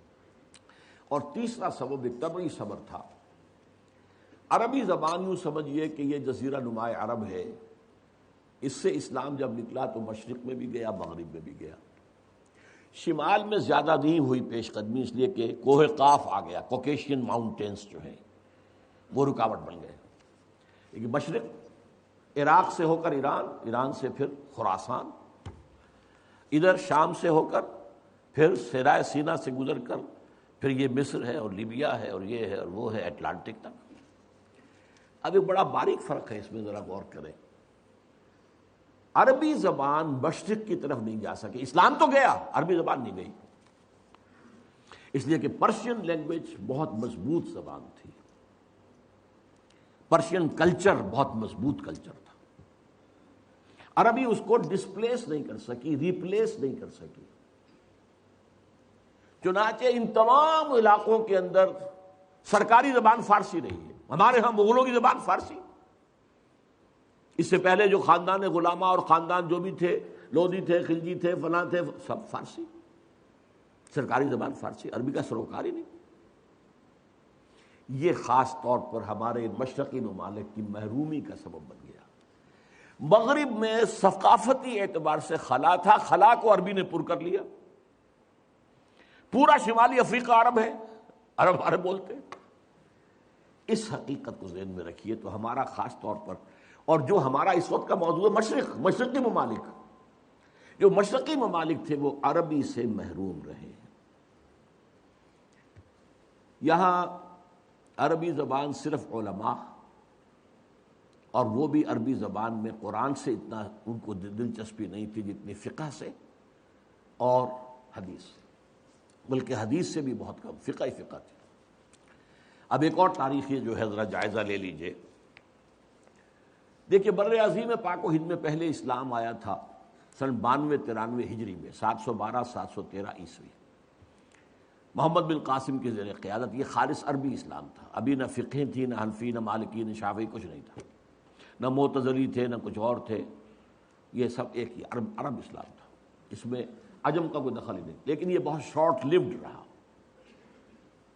پھر جو اسلام یہاں آیا ہے شمال مغربی دروں سے، درہ خیبر سے اور درہ گومل سے اور درہ ٹوچی سے، یہ جو اسلام آیا ہے 300 برس بعد آیا ہے۔ پھر اس اسلام میں دو چیزیں پیوست تھیں، حنفیت کٹر، حنفیت ہی اسلام ہے گویا، باقی تو گویا اسلام ہے ہی نہیں، اور تصوف جس کے اندر کے وحدت الوجودی، بلکہ یہاں تک کہ عوامی سطح پر ہمہ تصورات تھے۔ پاک ہندوستان کی تقدیر بنا ہے وہ اسلام، عربی زبان صرف علماء یا پھر فقہ جو ہے قاضی بھی ہوتے تھے، چاہے مسلمانوں کی حکومت تھی، نظام اسلامی نہیں تھا سیاسی، قانون تو اسلامی نافذ تھا نا، شریعت تو نافذ تھی، تو قاضی چاہیے تھے، میجسٹریٹس، مفتی چاہیے تھے، لیگل ایکسپرٹس، خطیب چاہیے تھے، یہ سب فقہ پڑھتے تھے۔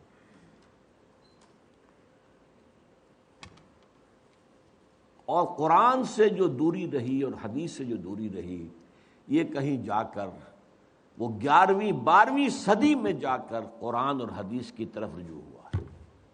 ہندوستان میں حدیث کی طرف پہلے رجوع ہوا ہے شیخ عبدالحق محدث دہلوی رحمۃ اللہ علیہ، جو 11ویں صدی کیا بلکہ ثانی کے مجدد شیخ احمد سرہندی کے ہم عصر ہیں۔ انہوں نے حدیث کا پودا لگایا ہے اس سرزمین ہند میں۔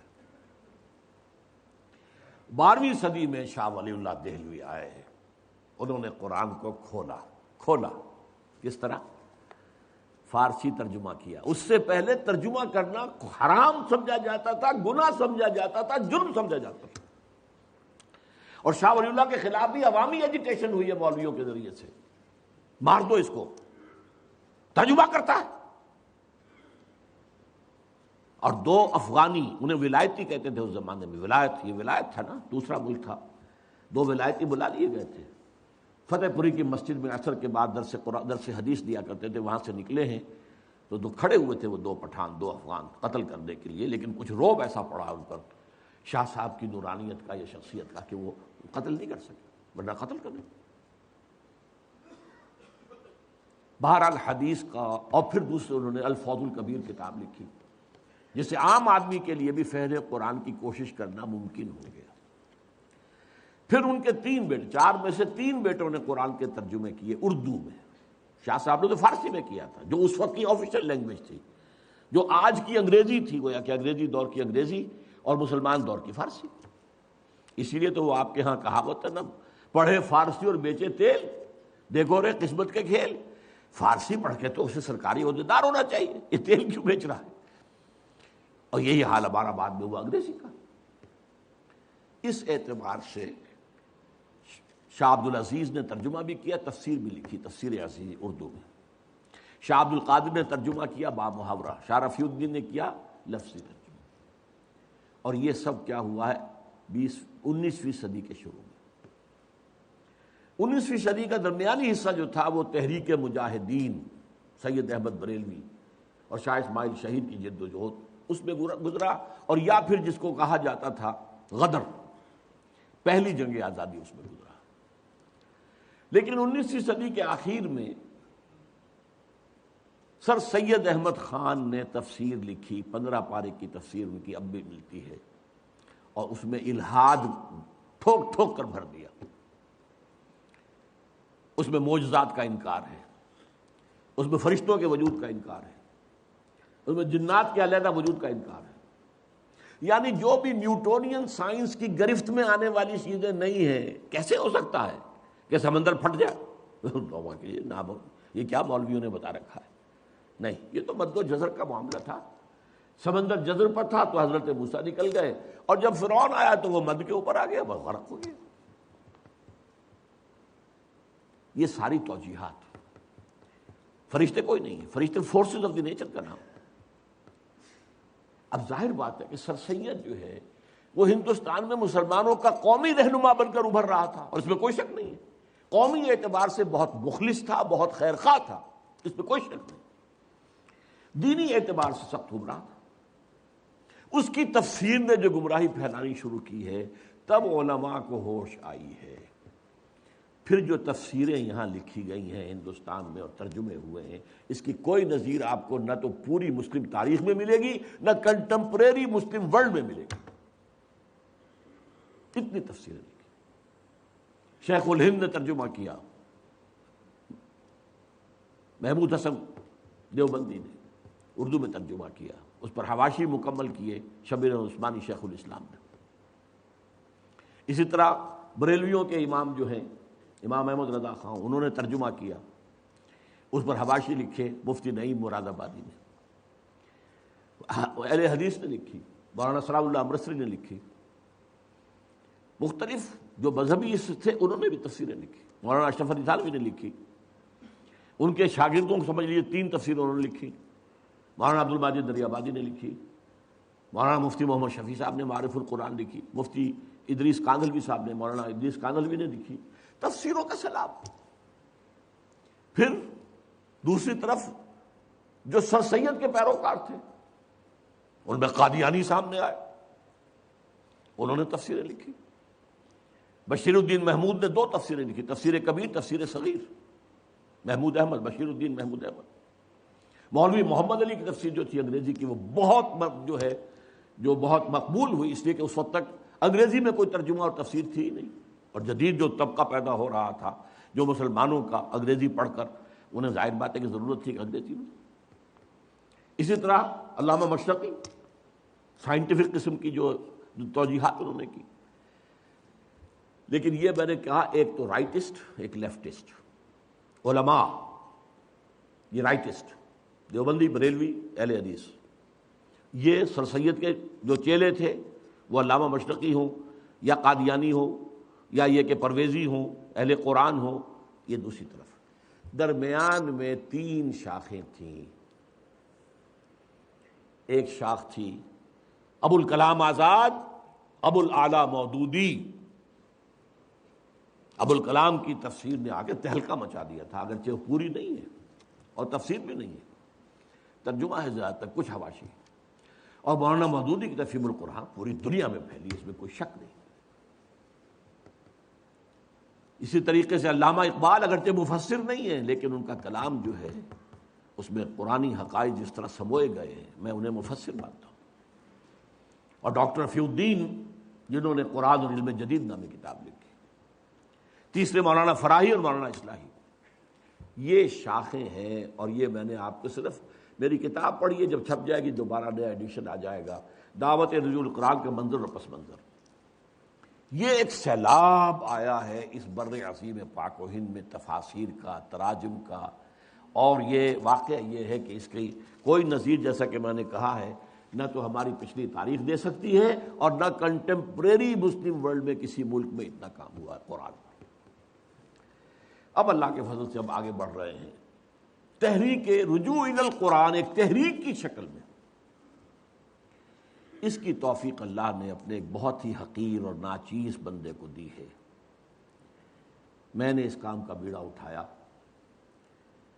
19 برس کی عمر سے میں نے درس قرآن دینا شروع کیا، جبکہ میں جمعیت طلبہ کا کارکن تھا۔ عربی میں نے ہائی اسکول میں پڑھی تھی، عربی گرامر مجھے مستحضر تھی اللہ کے فضل سے،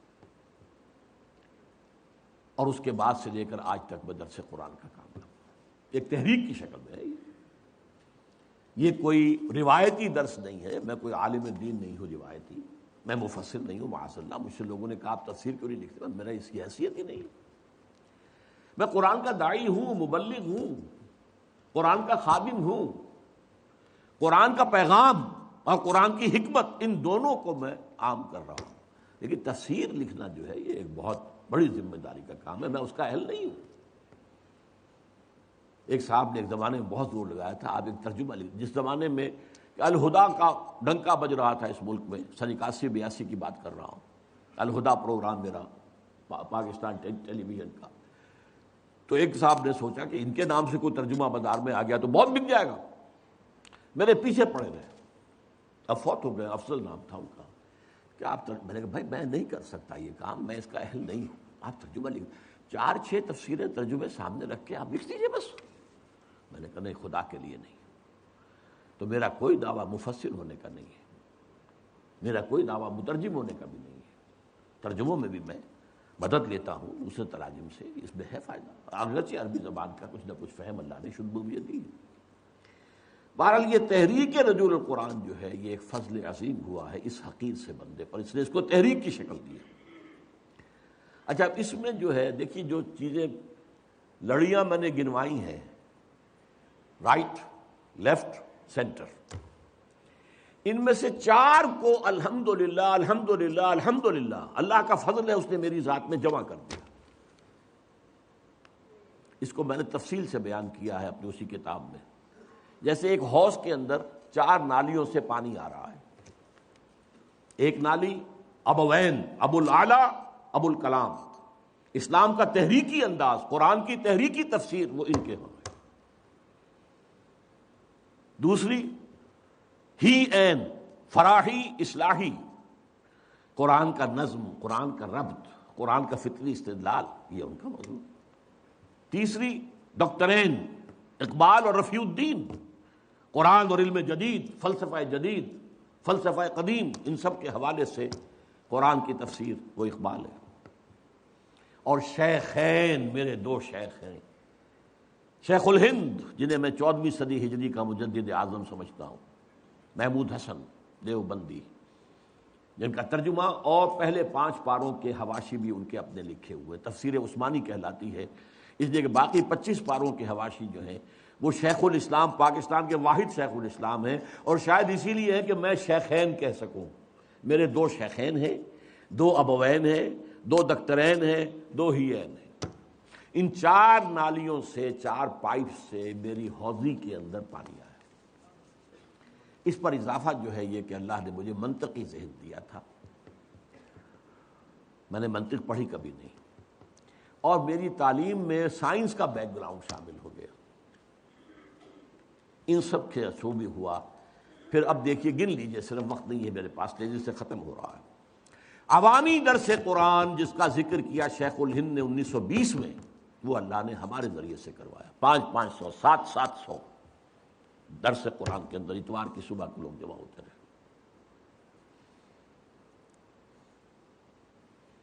انجمن ہائے خدام القرآن، لاہور، کراچی، ملتان، جنگ، فیصل آباد، انجمن ہائے خدام القرآن، قرآن اکیڈمیز، لاہور، کراچی، ملتان، فیصل آباد، جنگ،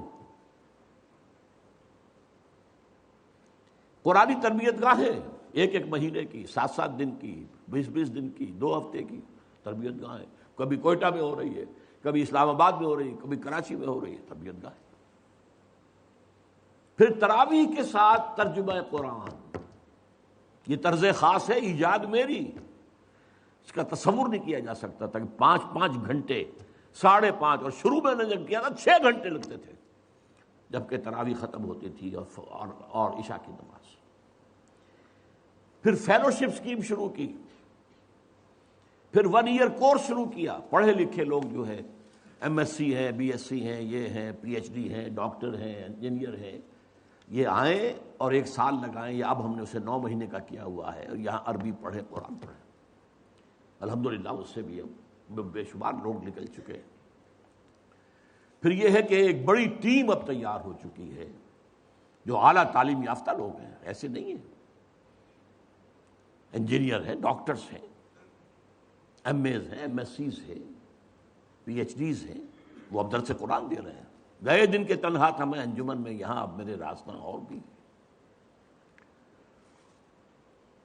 ٹی وی کا پروگرام 15 مہینے تک، ویسے تو یہ کہ پروگرام میرا وہ تقریباً 3 سال تک چلا ہے، رمضان میں چلا، پھر وہ بھی ہوا، لیکن پھر 15 مہینے الہدیٰ۔ اور اب جو کچھ ہو رہا ہے، اب پوری دنیا میں ڈنکا بج رہا ہے۔ 1998 کا میرا بیان القرآن جو ہے تراویح کے ساتھ کیا ہوا، اب وہ ARY کے ذریعے سے، اسلام چینل کے ذریعے سے، اور نہ معلوم کتنے اور چینل ہیں، لندن بیس چینل ہیں، اس پر چل رہے ہیں، پوری دنیا سے اس کے اندر ڈنکا بج رہا ہے۔ اب یہاں نوٹ کیجئے وہ آیات جو میں نے شروع میں پڑھی تھی، کیا یہ سب کچھ بیکار جائے گا؟ کیا اس کا کوئی نتیجہ نکلے گا؟ نہیں۔ اتنی بڑی قرآنی تحریک کا، پھر میں کہوں گا پوری اسلامی تاریخ کے اندر کوئی مثال نہیں ہے، یہ میں اپنے کسی ذوق اور تکبر کی وجہ سے نہیں کہہ رہا ہوں، حقائق ہیں جو بیان کر رہا ہوں۔ اما بنعمت ربک فحدث، عوامی سطح پر یہ تحریک ہے۔ تو علماء جو ہے اپنے مدرسوں میں وہ بھی تھوڑا بہت قرآن پڑھتے تھے، باقی سارا جو ہے زور ان کا جو ہے وہ فقہ پر یا کچھ حدیث پر، بس قرآن پر تو نہیں تھا۔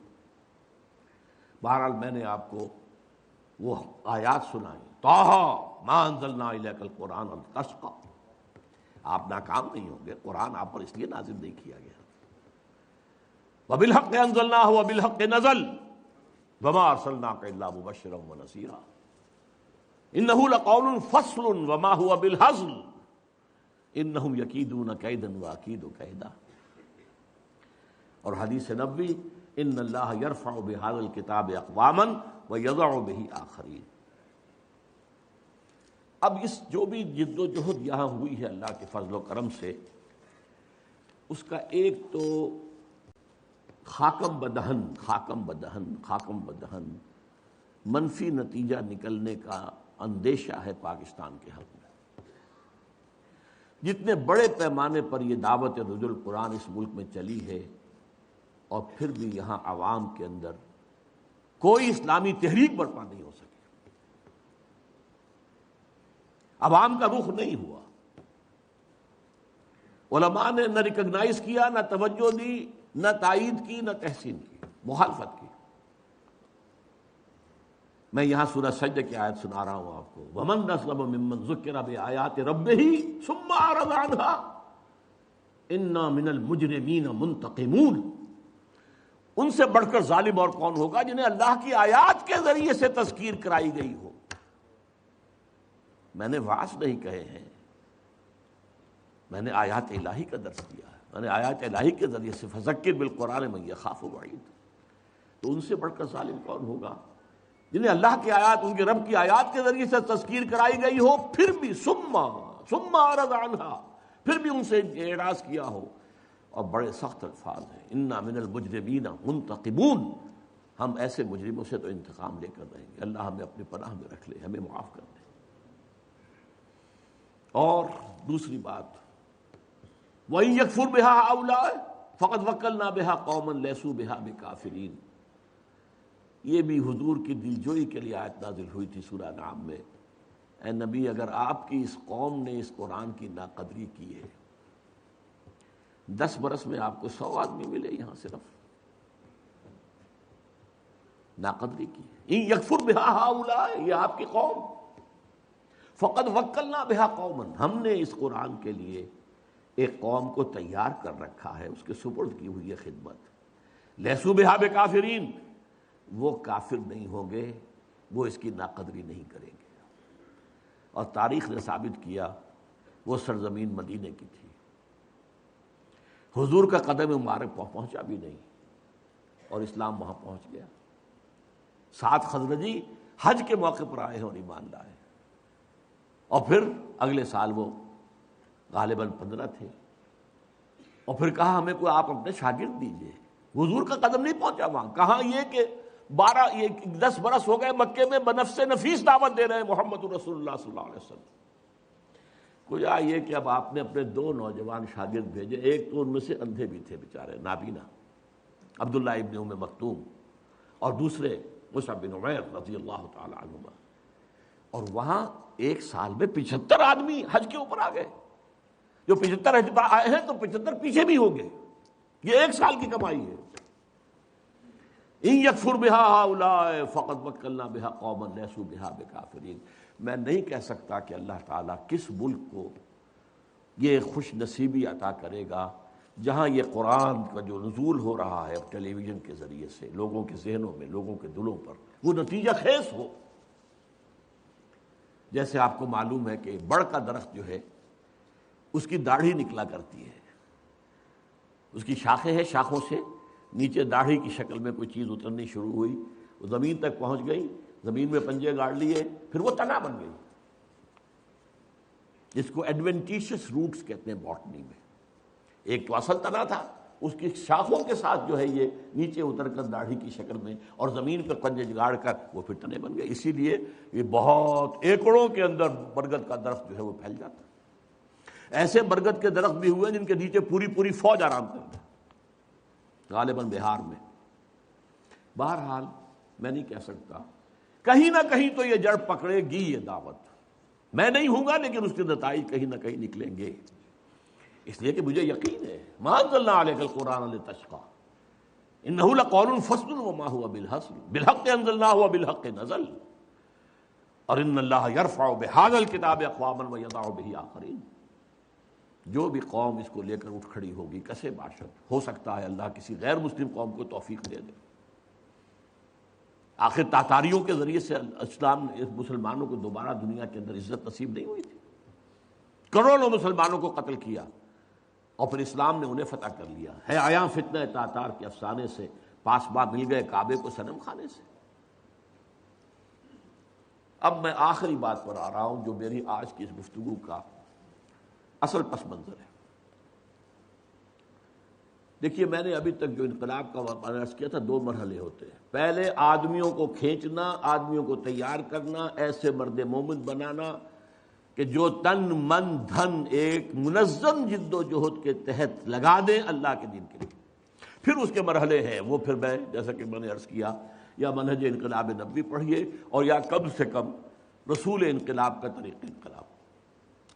اب یہ میں ذرا آسمان سے زمین پر آ رہا ہوں، آسمان سے چلا تھا نا پورے عالم اسلامی، پورے عالم انسانیت کا معاملہ، پھر ملت اسلامیہ کا معاملہ، پھر یہ ملت اسلامیہ پاکستان کا معاملہ، یہ سب ایک قرآن سے وابستہ۔ پاکستان قرآن کو تھام لیتا تو جو اس کی عظمت ہوتی اس کا آپ تصور بھی نہیں کر سکتے۔ بہرحال اب بھی موقع ہے، جیسا کہ میں نے کہا حدیث میں ہے کہ اگر سور پھونکا جا رہا ہو اور ساتھ ہی تم کوئی پودا لگا رہے ہو لگاؤ اس کو، یہ چھوڑ دو بس ختم ہوئی دنیا تو ختم ہوئی، اب کائے کے لیے کام کرنا ہے، کام ہم نے کرنا ہے۔ اب مجھے خاص طور پر اس وقت جو ہے 2 اپنے اداروں کے بارے میں آپ سے عرض کرنا ہے۔ ہم نے قرآن اکیڈمی بنائی تھی اس خیال سے کہ جدید اعلیٰ تعلیم یافتہ لوگ آئیں اور وہ قرآن کو پڑھ کر پھر اپنی پوری زندگیاں وقف کریں، قرآن کے فکر اور فلسفے کو سمجھ کر جدید فکر اور فلسفے پر تنقیدی کام کریں کہ اس کے اندر یہ صحیح ہے یہ غلط ہے، یہ صحیح ہے یہ غلط ہے۔ یہ کام اصل میں اگر نہیں ہوگا تو جو آپ کے ہاں کا انٹلیکچوئل ایلیٹ ہے وہ اسلام کی طرف نہیں آئے گا۔ اس کے لیے ہم نے پہلے فیلوشپ اسکیم بنائی، پھر اور کیا، لیکن افسوس یہ ہے کہ ہمیں اس کے لیے لوگ نہیں ملے، اس میں ہمیں ناکامی ہوئی۔ ایک عمومی تبلیغ، عمومی طور پر تہلکہ بن جانا اسلام کے قرآن کی دعوت کا یہ ہوا ہے، اللہ کا شکر ہے، اللہ کا فضل ہے، لیکن جو نہیں ہو سکا اس کو بھی بات رہا ہوں۔ اسی طرح ہم نے یہ قرآن کالج بنایا تھا کہ یہاں سے ایسی نئی پود نکلے جسے پنیری کہتے ہیں، جو عربی اور انگریزی دونوں زبانوں سے اچھی طریقے سے واقف ہو کر پھر انگریزی کے حوالے سے تو وہ جو ہے جدید فکر کو سمجھے، اور عربی کوئی اندر جو ہے پختگی کے ذریعے سے قرآن اور سنت کو سمجھے، اور پھر وہ داعی بن کر کھڑے ہوں۔ افسوس یہ ہے کہ ہمیں اس میں بھی تاحال کوئی بڑی کامیابی نہیں ہو سکی۔ یہ ضرور ہوا جو لوگ بھی آئے ہیں ان کی کچھ تربیت ہوئی ہے، ان کے کچھ ذہن بنے ہیں، لیکن وہ چیز جو مطلوب تھی وہ ہم اپنے حسب منشا ابھی پیدا نہیں کر پائے۔ اس کی وجہ کیا ہے؟ مادیت کا اتنا شدید غلبہ ہے، اتنا غلبہ ہے، سب لوگ صرف روزی کمانے کے لیے علم حاصل کرنا چاہتے ہیں۔ علم بحیثیت علم کی کوئی حیثیت رہی نہیں۔ ڈاکٹری تھی کسی زمانے میں، انجینئرنگ تھی کسی زمانے میں، پھر MBA آیا، پھر یہ کمپیوٹر آیا، IT آیا، پیسے تو وہاں ملتے ہیں، اسٹریٹ آف 15,000 20,000 کی تنخواہ مل جاتی ہے، اور مادیت کا غلبہ ہے۔ حصول تعلیم کا مقصد ہی صرف ایک ہے، دنیا حاصل کرنا، اچھے سے اچھے معیار پر زندگی گزارنا، یہ تو مادیت کا غلبہ۔ چنانچہ بہت سی یونیورسٹیوں میں فلسفے کے شعبے ختم ہو رہے ہیں، ہیومینٹیز کے پڑھنے والے نہیں ہیں، کون پڑھے؟ ہاں اکنامکس پڑھتے ہیں، وہ دنیا کی معاشیات کا معاملہ ہے اس وقت، وہ تو پڑھتے ہیں، وہ تو ظاہر بات ہے کہ اکنامکس ایز اے سبجیکٹ بھی ہے، پھر اس کے بعد CA کرنا ہے، اکاؤنٹنسی کرنی ہے، بینکنگ میں جانا ہے، وہ تو سب کے لیے، وہ کامرس ہے، سب میں چاہیے۔ لیکن اور کوئی پولیٹیکل سائنس کون پڑھے گا؟ کوئی پاگل ہوا؟ ہسٹری کون پڑھے گا؟ فلسفہ کون پڑھے گا؟ وہ تو مہا پاگل ہوگا جو فلسفہ پڑھے گا۔ یہ حال ہے جس کی وجہ سے ہم تاحال کچھ ناکام رہے۔ بہرحال اس وقت ایک تو مجھے یہ اعلان کرنا ہے کہ 1 ایئر کورس جو ہے وہ اب دوبارہ جو ہے، جو ہر سال ہمارا شروع ہوتا ہے 1 سپٹمبر سے، اب پھر وہ آ گیا ہے۔ جو لوگ بھی اعلیٰ تعلیم یافتہ ہیں لیکن عربی سے ناواقف، جنہیں میں کہتا ہوں پڑھے لکھے جاہل، ایک طرف MSc ہے، PhD ہے، دوسری طرف قرآن ناظرہ بھی نہیں پڑھ سکتے، جاہل ہو گئے کہ نہیں؟ پڑھے لکھے جاہل، ان کے لیے ہم نے یہ انتظام کیا ہوا ہے کہ وہ آئیں، 9 مہینے لگائیں ڈٹ کر، صبح 8 بجے سے لے کر 1 بجے تک باقاعدہ تعلیم ٹھوس، اور پھر شام کو بھی کام کرنا پڑے گا تب آگے چل سکیں گے، ورنہ نہیں۔ یہ ہمہ وقت جاب ہے۔ اور دوسری بات جس کے لیے میں نے خاص طور پر آج آپ سے ایک یہ ہینڈ بل بھی تقسیم ہو گیا ہے آپ کو، اب اس کالج کے نظام کو ہم تبدیل کر رہے ہیں۔ اس کالج میں اب ہم صرف داخلہ دیں گے ان لوگوں کو جو عربی لازماً لیں، اسلامک سٹڈیز لیں، انگریزی تو ہے ہی ہے، لہذا ان کو تیار کیا جائے اس کام کے لیے کہ جو ہمارے پیش نظر ہے۔ یہ تحریک جہاں تک پہنچ چکی ہے، اب ایک نئی ڈائمنشن کے ساتھ ایک نئی تعداد کے اندر لوگ جو ہے وہ ابھریں اور وہ اس کام کو کریں۔ تو یہ لیفلیٹ آپ کے پاس ہے، یہ میں چاہتا ہوں کہ میرے ساتھ آپ اس کو پڑھ لیں، نکال لیجئے اپنی جیبوں سے، میں پڑھوں گا آپ بھی دیکھتے جائیے۔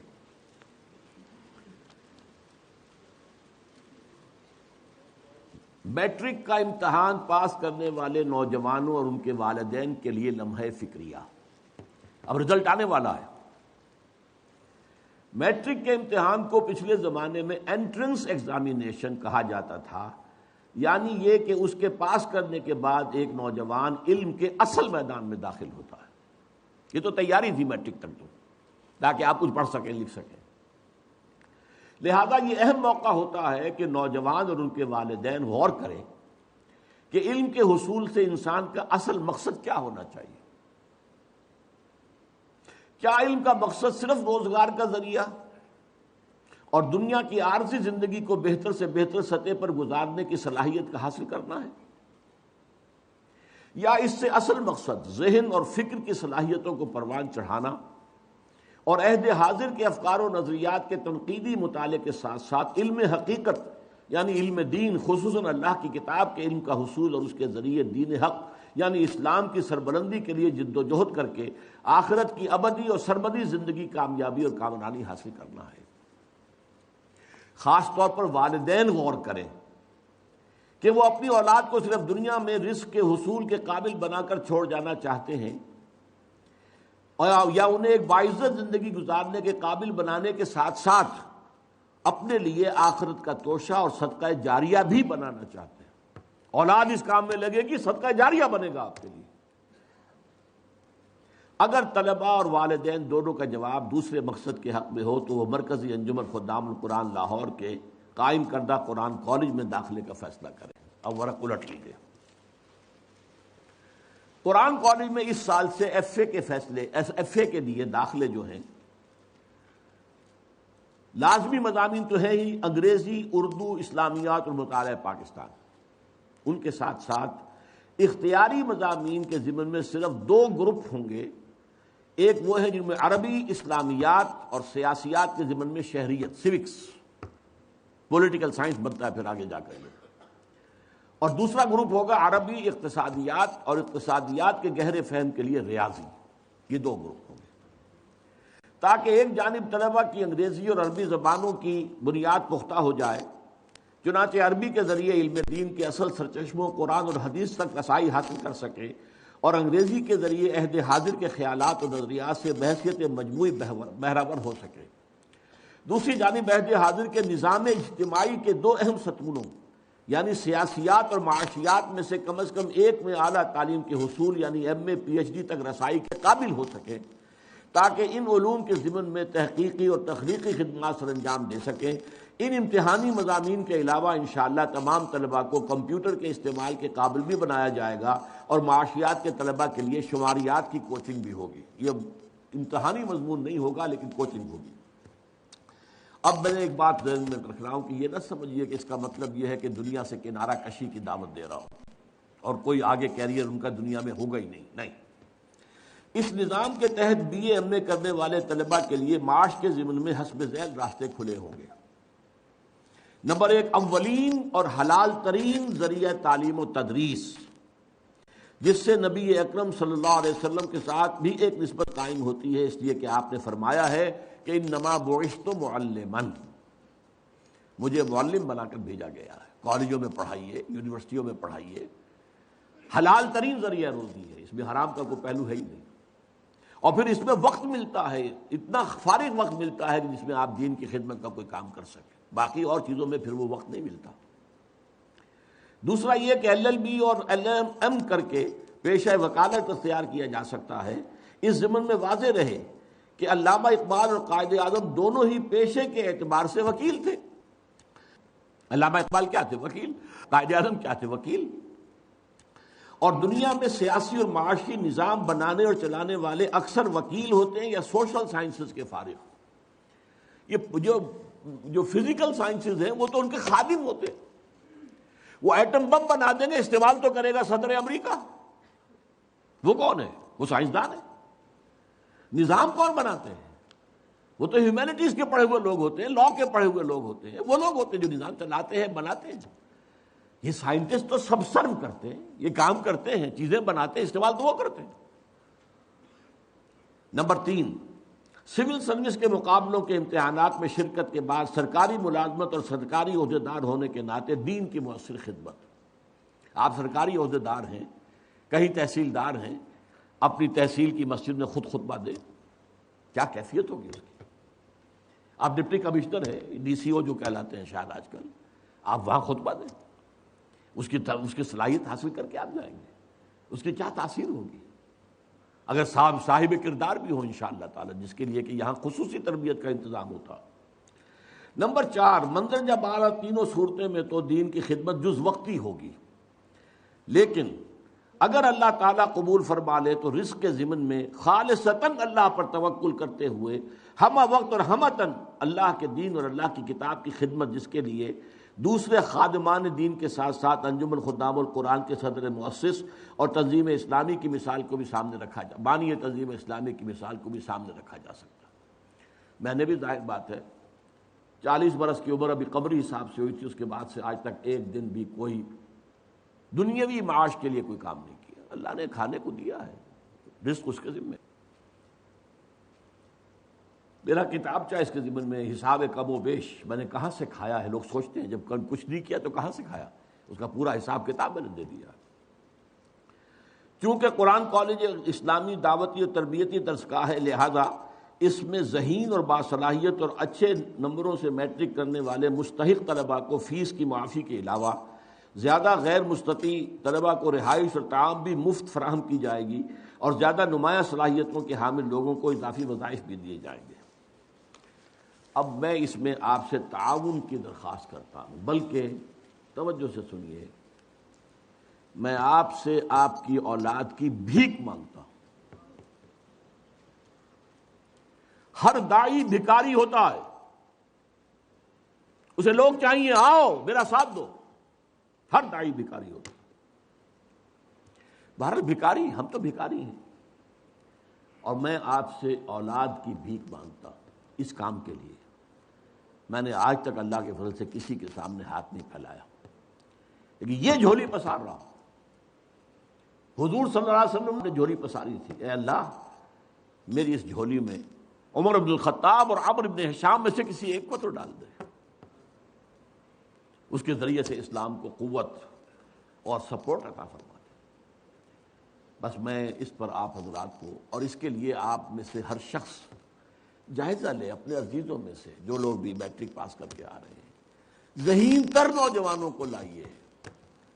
ہمارے ہاں روایت کیا بنی ہے، جو بیچارہ کوئی نابینا تھا اس کو بٹھا دو وہاں حافظ بنا دو، کہیں اور نہیں چلتا تو حافظ بنا دو۔ بھائی ذہین آدمی چاہیے، یہ دنیا آج جو ہے یہ بات یوں نہیں مانتی، ذہین لوگ۔ اللہ کا شکر ہے بھارت میں بھی اللہ نے پیدا کیا ہے ذاکر نائک، اس کی بات سنی جا رہی ہے، ہندو سن رہے ہیں۔ اسی طریقے سے اب جیسے اللہ نے یہاں اس دعوت قرآنی کو جو ہے وہ ایک کامیابی عطا فرمائی ہے، اور وہ واحد شخص ہے، ذرا نوٹ کیجئے، ٹریلینز آف ڈالرز رکھنے والے عرب حکمرانوں میں سے کسی کو توفیق نہیں ہوئی کہ کوئی تبلیغی ٹیلی ویژن جو ہے اس کا چینل قائم کر دے، لیکن یہ کہ آج تک کسی کو یہ توفیق نہیں ہوئی کہ اسلام کی دعوت و تبلیغ کے لیے قادیانیوں تک نے چینل قائم کیے ہوئے ہیں۔ ان کا جو نام نہاد خلیفہ ہے، اس کا جمعے کا خطبہ پوری دنیا میں سنا جا رہا ہے، مسلمانوں کو توفیق نہیں ہوئی۔ سلطان آف برونائی دنیا کا امیر ترین آدمی، سعودی بادشاہ دنیا کے امیر ترین لوگ، یہ امارات والے جو ہیں کیا کیا کچھ کر رہے ہیں، یہ بھی اللہ نے توفیق دی ہے تو اس بندے کو ذائق نائک، جس کا نام نائک ذاکر نائک ہے، اللہ نے تو کام کی توفیق دینی ہی ہے۔ یہ تو آپ کا اپنا وہ ہے کہ نصیب کیا ہے۔ فشقی و سعید، دو ہی طرح کے لوگ ہوں گے، یا شقی ہوں گے یا سعید ہوں گے۔ سعید وہ ہوں گے جو کلمہ خیر سنیں، قبول کریں اور اس پر عمل کریں، اور شقی وہ ہوں گے جو سب کچھ سن کر سن رہ جائیں۔ تو میں اس میں آپ سے تعاون مانگتا ہوں، آپ سے آپ کی اولاد کی بھیک مانگتا ہوں اس کام کے لیے۔ ان نوجوانوں کو، اور اس لیفلیٹ کو جا کر ذرا دوبارہ اچھی طریقے سے ایک ایک حرف پر دوبارہ غور کرتے ہوئے اس کو پڑھ لیجئے اور اس کے مبلغ بن جائیے۔ اقول قولی ھذا واستغفر اللہ لی ولکم ولسائر المسلمین والمسلمات۔